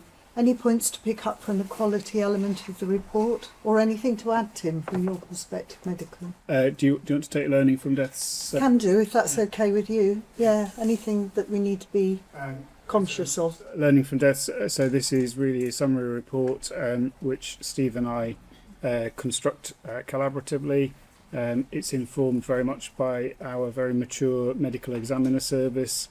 And as you can see, we continue to have some important highlights. 100% of our deaths are reviewed by the medical examiner service. That is very important for us, and we were the first combined organisation in the country to achieve that. Our SHIMI data, sometimes people have to stop and pause to understand that, but essentially that's our standardised hospital mortality. And we want to be as low as possible. So the target is 100, but 100 means that we want to be less than 100, because that means less people die as a result of interacting with our services than would be expected for a trust with the size and complexity that we host. And very finally, from our learning from deaths, we know we don't always get this right, and there are various figures presented in this showing you the referral rates for structured judgment reviews. These can be triggered by the clinical teams, by the medical examiner's service, or indeed by external agencies that ask us to investigate deaths where we feel that there were opportunities for learning and they're presented there. So we do a number of structured judgment reviews, and you can see that there are a whole variety of aspects of learning which we put into our forward plan for improvement. Happy to take any questions. Okay, thank you. Thank you to Steve and to Tim for that. Any points that people would want to explore further, draw attention to? Okay, so thank you for the assurance, and Quoc for doing the oversight of this, and a lot of the heavy lifting, particularly on the perinatal work and the learning from death. So thank you to your committee, Sarah. Shall we move on then to the people element? Jenny? I will pull out a couple, just two. One will be the increasing position around our vacancies, and just to stress that there's some very, very close management of that in the minute. You'll see recruitment that took place in in MBT, which we were pleased to see come through and resolve some clinical vacancies. But we've also talked previously and are still doing so, which is the close management of vacancies, trying particularly in the corporate areas to hold those ahead of next year's overall reduction that we know we need to see in corporate services. So that picture is a managed picture, not one that is sort of running itself. And then the other piece I would want to flag would be the Oliver McGowan training. So again, just to restate, which we've talked about here previously, we've got a strong position on the training compliance around the tier 1, which is everybody going through the e-learning module, along with the workbook. We're at 84 and 89% compliance with that level of training. It's then the ongoing training, which is with people with lived experience. For non-clinical people, that's an hour's training. For clinical staff, that's 1 day's training. And there's a paper that I'm taking to Group Executive tomorrow on the recovery plan to make sure that we get not only to the 63% compliance, but actually then potentially the 90% compliance that we would normally set ourselves for priority training. So I'll take that through Jem tomorrow. Thank you very much. Anything people want to question? Again, thank you to the committee for the work that you do on this to give us the assurance as well. And we will move on then, in the absence of any questions, to finance, Neil. Thanks. Thank you, Chair. As is often the case, the report issued is for the end of January, but we closed the management accounts last Friday, so I can bring the board up to date with the February position. In aggregate, I was reporting a 7.1 million deficit last month. That's improved to 2.6 million, so very much on track in terms of the planned improvement in the final quarter of the year. With only 3 weeks of the financial year left, very confident in terms of ending the year break-even position. I did want to acknowledge, in the context of the operational pressures we discussed, incredible collective effort across clinical and corporate divisions to achieve that break-even position. A number of divisions will end the year underspent, and in aggregate, the variance against budget is around 1/3 or 1% across all of the clinical divisions in the 2 organisations. So really excellent performance. The Finance Committee at month 10, we did highlight the shortfall in terms of the cash position at the end of January. So that's a 3.3 million shortfall against plan in MBT, and much more material, 37 million in UHBW. As indicated in the committee, that has materially improved by the end of February. So now 10 million ahead of plan in MBT, still a shortfall of, but now only 5 million in UHBW. Overall, in terms of CIP delivery, we project within the year having achieved £80 million. UHBW on track to achieve a 53 million CIP. There's a shortfall of around 30 million projected in MBT, but as discussed in other fora recently, a difference of approach in the 2 organisations around UHBW, including non-recurring savings. MBT have a different approach, and we will continue discussions in terms of alignment of approach as we enter 26-27. And then finally, in terms of capital, again on track to spend around £110 million in terms of the capital plans across the group in 25-26, and that will fully utilise our capital allocation. Great. Thank you for the February update, Neil. It's good to hear. Thank you very much, and good to hear your confidence about year end as well. Appreciate that. Anything that people would want to pursue on the finance report? No? Okay, thank you very much then. And we will move on, Steve, 6-month safe nurse staffing reports, which we are required to see here, but I'll over Thank you, Chair. considered as. So I'm delighted to present the biannual report for nursing midwifery staffing, and I'll start by saying that I accept that these are fairly complicated reports to work your way through, so I'll just provide a very brief summary, starting I think with just a thanks to colleagues across both organisations who have been doing this work fantastically in presenting papers today. So both organisations have used the Safer Nursing Care tool and the Birth Rate Plus tool. Both of these are established tools for assessing both nursing and midwifery workforce. The Birth Rate Plus tool is a requirement of the maternity incentive scheme that we have to deliver every year. So an overall, the paper provides an overall summary of our nursing and midwifery workforce, and also the workforce transformation of new roles being developed across the group to create opportunity and aspiration for our communities. I'm pleased to say that there's a healthy pipeline for registered nurses and midwives, but we do continue to have a challenge around recruiting healthcare support workers and retaining healthcare support workers across both organisations. The deployment of our nursing and midwifery resource is assessed several times a day, at least 3 if not more frequently, to ensure that we're matching the acuity and the dependency of our patients and our women in our care with the number of nurses and midwives that we have available. There are clearly some challenges, additional patients that we have talked about fairly extensively here as board. Escalation, corridor patients is creating an increase in the number of colleagues that we do need on a temporary basis, either through our bank or through agency staff to care for those patients, and that of course has an implication for costs as well. Across both organisations we do have a differential over our headroom. That's the amount of funding we provide over and above the establishment in order to cover for things like training and annual leave and sickness. Historically that's been funded at 21%. The Safer Nursing Care tool now only allows you to have 22%, so there's a gap built in. And we know that midwifery probably needs between 24 and 26% in order to be able to meet the increasing demands around MIS, but also the training development required for maternity. So we're already starting in a fairly challenged position around our workforce.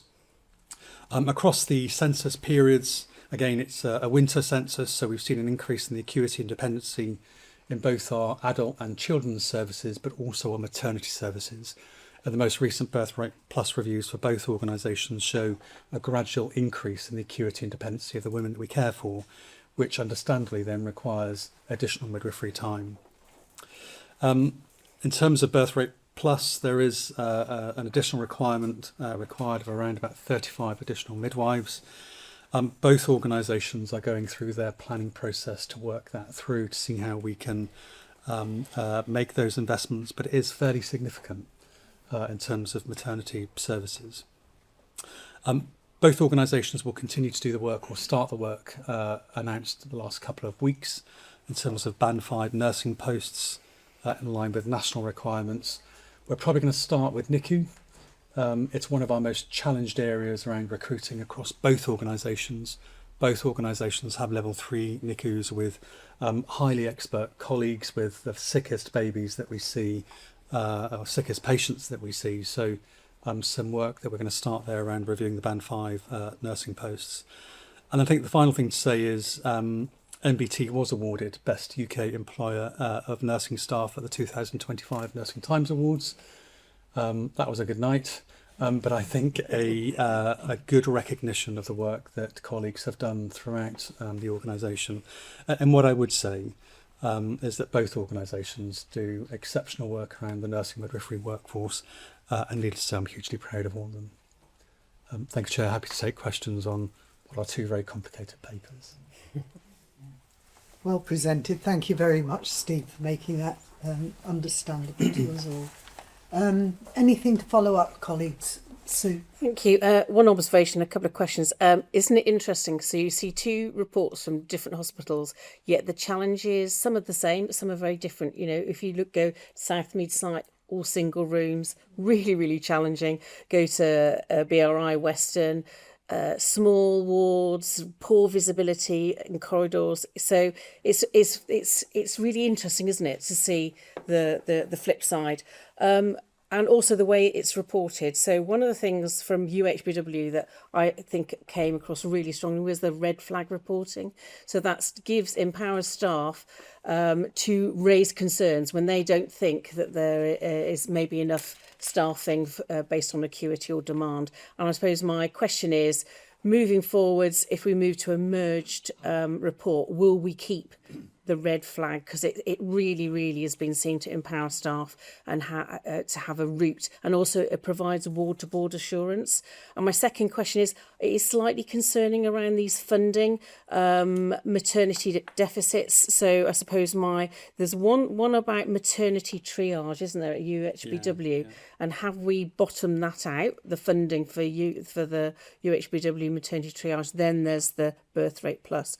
So I suppose it's about challenging about how confident are we that we will be able to find the resources needed in a very challenging situation. I know Neil's going to say for those two areas, and what will happen about red flags. Okay. Neil, do you want to take the finance question in that? Yeah, so I can confirm that there is a provision in the 26/7 plan for the acute obstetric unit triage. So that so there needs to be some discussion around the pace of change. Yeah. There is an allocation, and I would say the same in terms of some of the wider implications of the safer nursing care tool that Steve described. Yeah. Thanks, Neil. And I guess in terms of red flag reporting, it's a key component of good governance around safe staffing, so that will absolutely continue. Brilliant. And again, looking at both reports, having to bring them both together, like all of the things we're doing when we're trying to bring two things together, it needs to be the same report. So we have aligned safe staffing reviews this year, so they're both going on at the moment for their spring reviews, and we will have one report. Brilliant. And red flags will be part of that. Both organisations do it anyway, but it's not reported in the same way, so it will be consistent. I'm looking forward to that day. Martin? Yeah, similar question, I suppose. It is interesting to compare the two, and looking at the nursing hours per patient, as it were, we're both above the national average. NBT, just above, having more nurses per bed than the average, but UHBW has always been well above. We have sort of far more nurses than the average per bed. So, I guess in your early view, is that because of some specialised thing, or is there a way we can somehow normalise that going forward? It seems to be.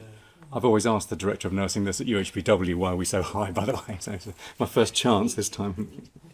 Well, I'm delighted with so. No, I don't. I think it's some of the things that Sue's picked up, actually. So both organisations are very different for very different reasons. NBT is different because of its physical layout. So what I would say is that Safer Nursing Care Tool, there are two versions. There's a version for those organisations that have 75% side rooms or more, and there's a version for those that don't. When we deployed the 75% side room or more version, it threw out a 300 whole-time equivalent different variants. And some of that, for me, is about the catch-up over the last 10 years of old Southmead moving into new Southmead.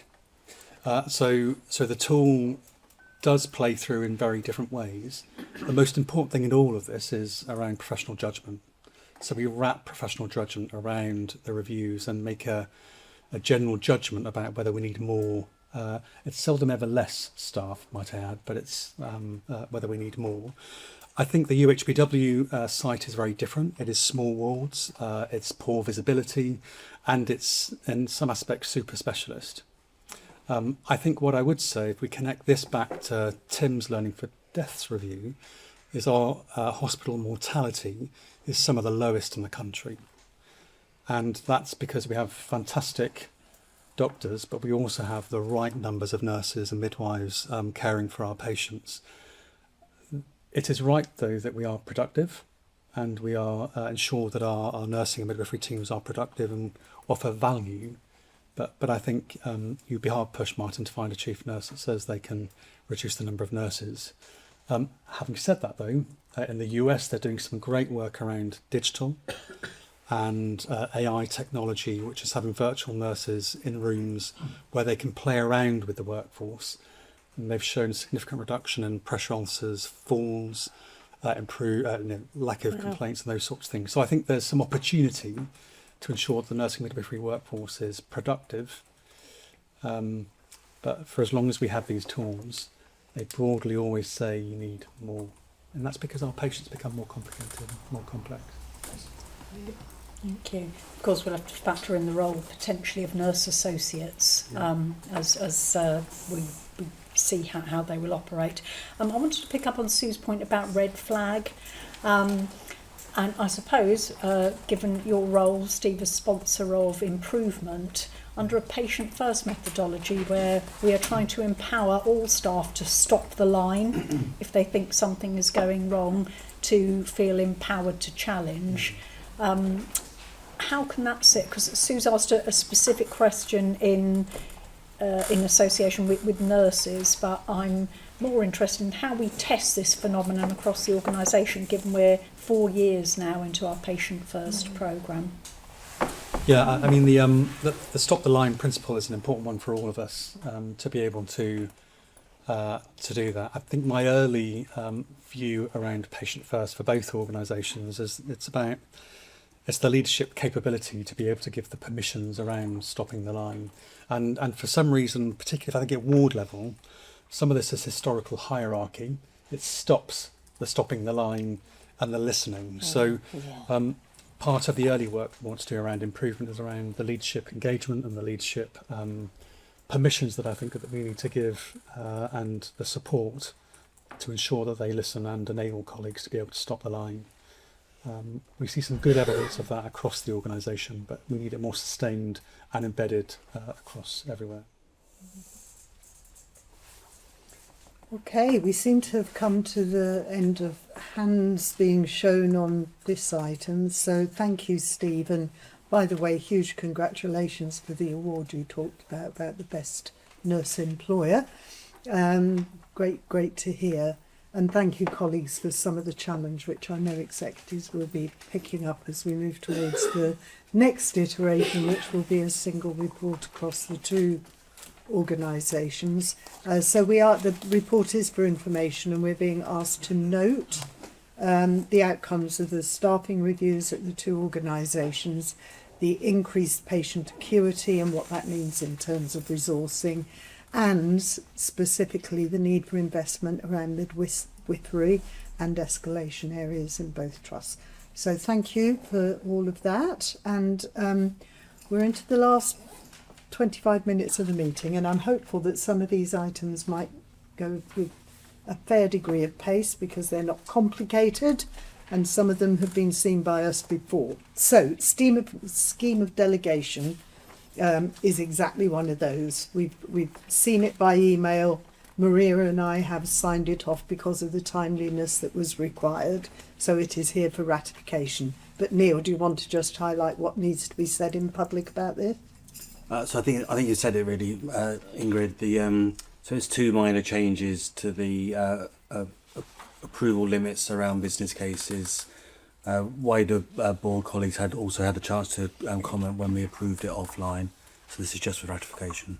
Okay. So are we happy to ratify the actually quite technical changes to this document? Neil? Nothing to do with the document, just a query around will this look different post-merger? Will it? Yes, it will. So there'll be an entirely new scheme of delegation that at the moment we still reflect some of the current individual board arrangements. So this will come back at the point of merger. Okay, so to be refreshed. Okay, thank you. Any other points on this? It is for ratification, and it seems that everybody is content to do that. Board assurance framework. Over to you, Lavinia. Thank you, Chair. So hopefully this is familiar to all board members. The group BAF is obviously the board's primary mechanism for overseeing the group's principal risks. It provides a structured view of those risks, bringing together risk descriptions, sources of assurance and controls, and any gaps that require further action. From a governance perspective, the BAF in this version, which is the Q4 version, has been through each of the governance committees that we've had in the last, I think, month to 6 weeks. So you will have all had sight of this version. And as well as receiving the BAF, the committees will have also received the detail that sits underneath that in relation to the Q4 risk review of corporate risks. So there will have been further information provided at committee level. In terms of key changes for this quarter, this version of the BAF sees the addition of 2 new principal risks, or risks that have been brought back onto the strategic risk register. They relate to the change and transformation risk and also a fire safety risk, which is going to be considered in the private board this afternoon. There have been some movements in a number of the existing risks, which is indicated in the document, and the controls and assurances have been updated. I'm happy to take any questions on the framework itself, or if there are questions on the individual principal risks, I'm sure the lead execs will be happy to answer any questions as well. Thank you, Lavinia. Any points to pursue on the BAF? As already, as Lavinia said, been through committees, so we've had other opportunities to look at this in more detail. So I will are we content to approve this board assurance framework? And we are being asked to note the 2 principal risks that were referred to around change management and fire, and also being asked to note the changes that those 2 additional risks have been added. So I think that completes that item, Lavinia, unless there's anything more we need to do with it. Okay, risk appetite statement. Again, we had great fun actually dealing with this at a board development session, so it should be very familiar to people. But again, would you like to introduce the risk appetite statement, Lavinia? Thank you, Chair, and I'm sorry I wasn't there for the fun. It was, genuinely. So the statement is presented to the board for formal approval. As Ingrid's mentioned, it was developed following your group risk appetite seminar in October 2025. What comes forward to you today for approval is the outcome of that session, the write-up into a formal statement, which will form part of our risk policy moving forward. Once approved, as I say, it will form part of the risk policy. It will form part of board and committee decision making in relation to the levels of tolerance and escalation that comes through to committees. And it will now be consistently applied across the risk registers within the organisation. So it is the group risk appetite statement for approval by the board. Okay, thank you. Any comments on this one? Roy? Just an observation. I mean, we did have fun putting this together. And this is, I think, an accurate representation of what the board felt about our risk appetite. The risk to this risk appetite is, in the course of our operation, we sort of forget sort of the openness that we had expressed, and moving away from our perhaps default cautious view. Right. So I think that's the risk, and I'm wondering if there's a way of having this table come up in any strategic decisions and discussions that we have, so that we remind ourselves of where we want to be. And in fact, that did come up as a live comment at our last board development session, didn't it? So thank you for highlighting it here. Yeah, we need to live it. Yes. Martin? Yeah, similar, I think. When I was trying to agree this is great and look forward to operating it, and I was trying to work backwards to the previous document and say, well, what would this mean in terms of which risks would therefore come up to the board if they were actually below some of these tolerance levels now? And it's quite... I'll be interested to see, but it would be good to actually apply this now, see how it works to what comes to the board, but further also see how it affects our decisions and how we mitigate some risks that are actually below the tolerance, because everything we do to mitigate is actually using some of our scarce resource that could be used for something else. So if we're going to actually tolerate some risks, then we really do need to tolerate those risks and not mitigate them further, perhaps. I don't know, we need to see in practice how this works and if that's practically what we're going to do.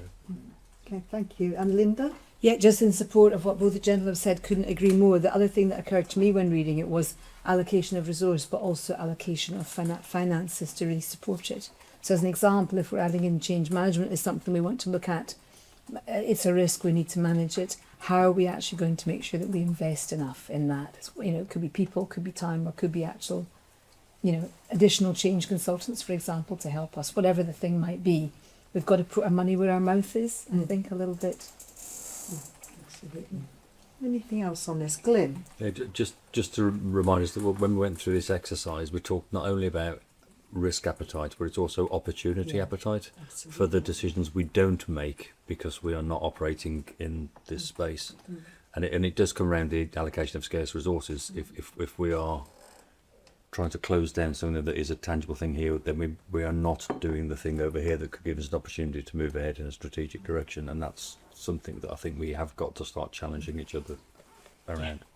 Absolutely. So that's a key feature of this, isn't it? But it's a triangulation of, it's the balance of risk and opportunity. And when we talked about it in the seminar, we were told in China the word for risk means both danger and opportunity. So it's got to be about both. And we are a bit inclined, to Roy's point, to err on the let's be terribly cautious and look at the threat. But actually there is an opportunity cost to be considered as well. So yeah, we're going to enjoy living it, Lavinia. Yes. Living the dream. Okay. Okay, anything more on that one? It is for approval, and also to agree that it should become the formal group position embedded within risk management processes from here. Are we content to agree that? Yes. Seeing lots of nods and no demurs, so we'll take that as carried. Okay, emergency preparedness, resilience and response annual report.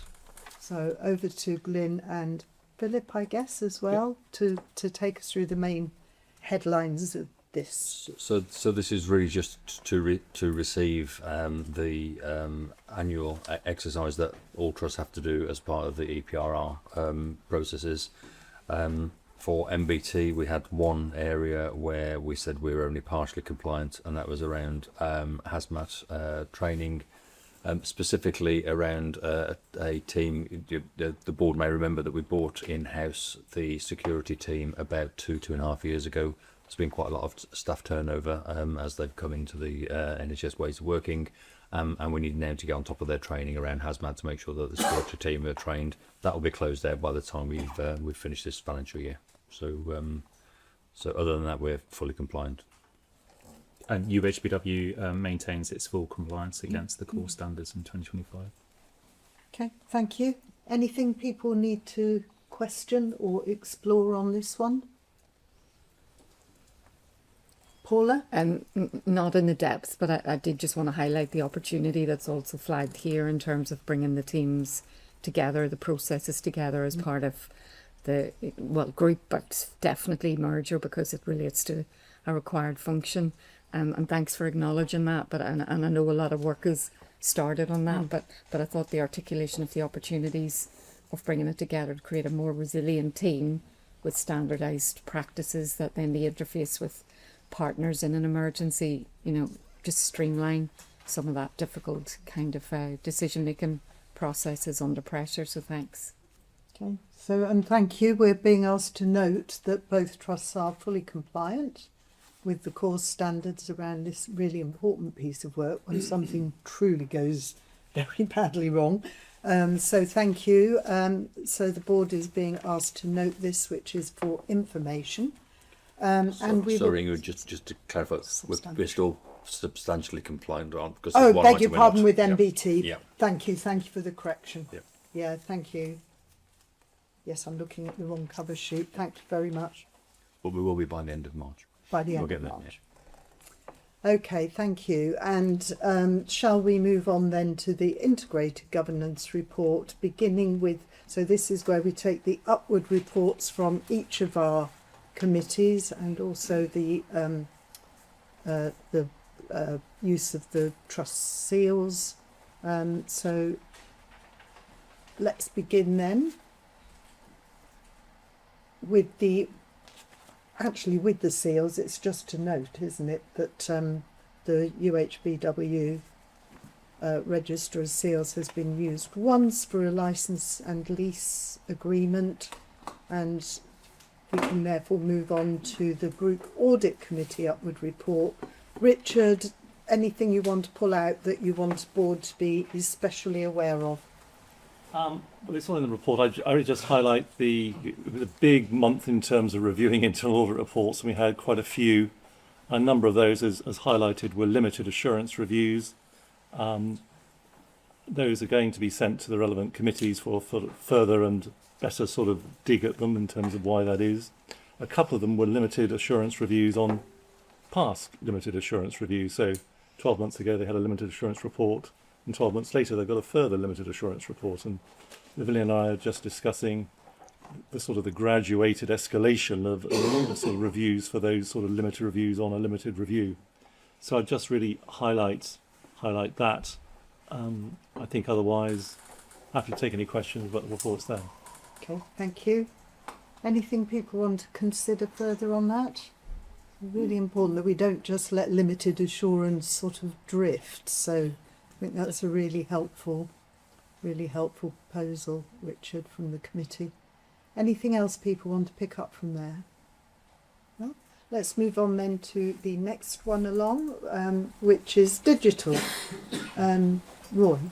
Thank you, Chair. I'll take the paper as read, but we are looking at digital in sort of three main streams. The first one being the operational updates, and including assurance, and Richard highlighted the SAP implementation in his report, which we'll be looking at as well. The second stream is around the merger, and with a focus on what happens on day one, and are we prepared from a digital point of view? How do we make sure that we have all of our ducks lined up? And I think there's a lot of focus on that. We are trying to de-risk and decouple things as much as possible and have them move in a staggered way. A good example is the NHS Mail, the single tenant migration. We will move to one tenant, but it doesn't all have to happen at the same time in decoupling these, for example. And the third broader area is sort of looking 2026 and beyond, and there's a large number of work streams that are in place. The enterprise network replacement that's been approved. That's a big piece of future facing work as well, because other plans in 2029 around new EPR will be reliant on it. So really three main chunks: current, merger, and the future. That's how we intend to continue looking at it. Okay, thank you. And I note the things that you've also highlighted for QOC to pick up around the children's electronic prescribing and the allergy information. Anything people want to pursue on the digital one? No? Okay, we'll move on then to finance and estates. And in fact, there are two sets of reports from two different meetings for this one. So over to you, Martin. Yeah, the finance bit's probably self-explanatory and also been slightly superseded by the up-to-date information from Neil. I think on estates, I'd just say we've been talking at length around how to better report, all of the sites now into the committee, and we're looking at some new reporting that covers, compliance and estates issues for the committee to look at those on behalf of the board. I think the one substantive item that's mentioned there is that we would like to be delegated authority to approve the budget for 26-27, because the timing of that means that we'd like to do it before the end of this month, and therefore before the next board, in order to get the operating budget in place. That's correct, isn't it, now? Yeah, it will be covered in the paper this afternoon. So we'll come back to it later as well, but to note the request to delegate authority to the budget approval to Finance Committee this time. Okay, do we need to approve that now or later? Because there may be further information later to support it by the sound of it. So shall we do it later? Yeah, I think so, yeah. Okay, great. Anything from Finance and Estates then? No? Okay, People Committee, Linda. Thanks, Chair. So again, I'll take the paper as read. I think the key things to pull out is that we had a very good update on the merger, and in particular we got reassurance on the comms and engagement piece, which continues to be a real area of focus. You will have seen in the IQPR we've got highlighted there the ongoing challenges of training across both trusts, which Jenny touched on earlier, particularly Oliver McGowan, and also absence in NBT. And again, we sought assurance around what was in place to improve, and there's a proactive plan in place for both. The 6 people priorities are now established. The focus will be on delivering them in the coming months. As I think we've already flagged to the board, longer term, a full people strategy will be developed, which will meet the needs of the combined entity. And then finally, some good news. We had headline level feedback on our employee engagement results, which were embargoed at the time, and all I can tell you is they were good. We will get a fuller update and review of those outcomes at the next committee meeting, which is later on this month. But very positive way to end the meeting. Thank you. When will those be unembargoed? 12th. Oh, imminent. Okay, it's not long to wait then. Lovely. Okay, any points from people committee people want to ask about? In which case we'll go to Quality and Outcomes Committee. 2 sets of upward reports.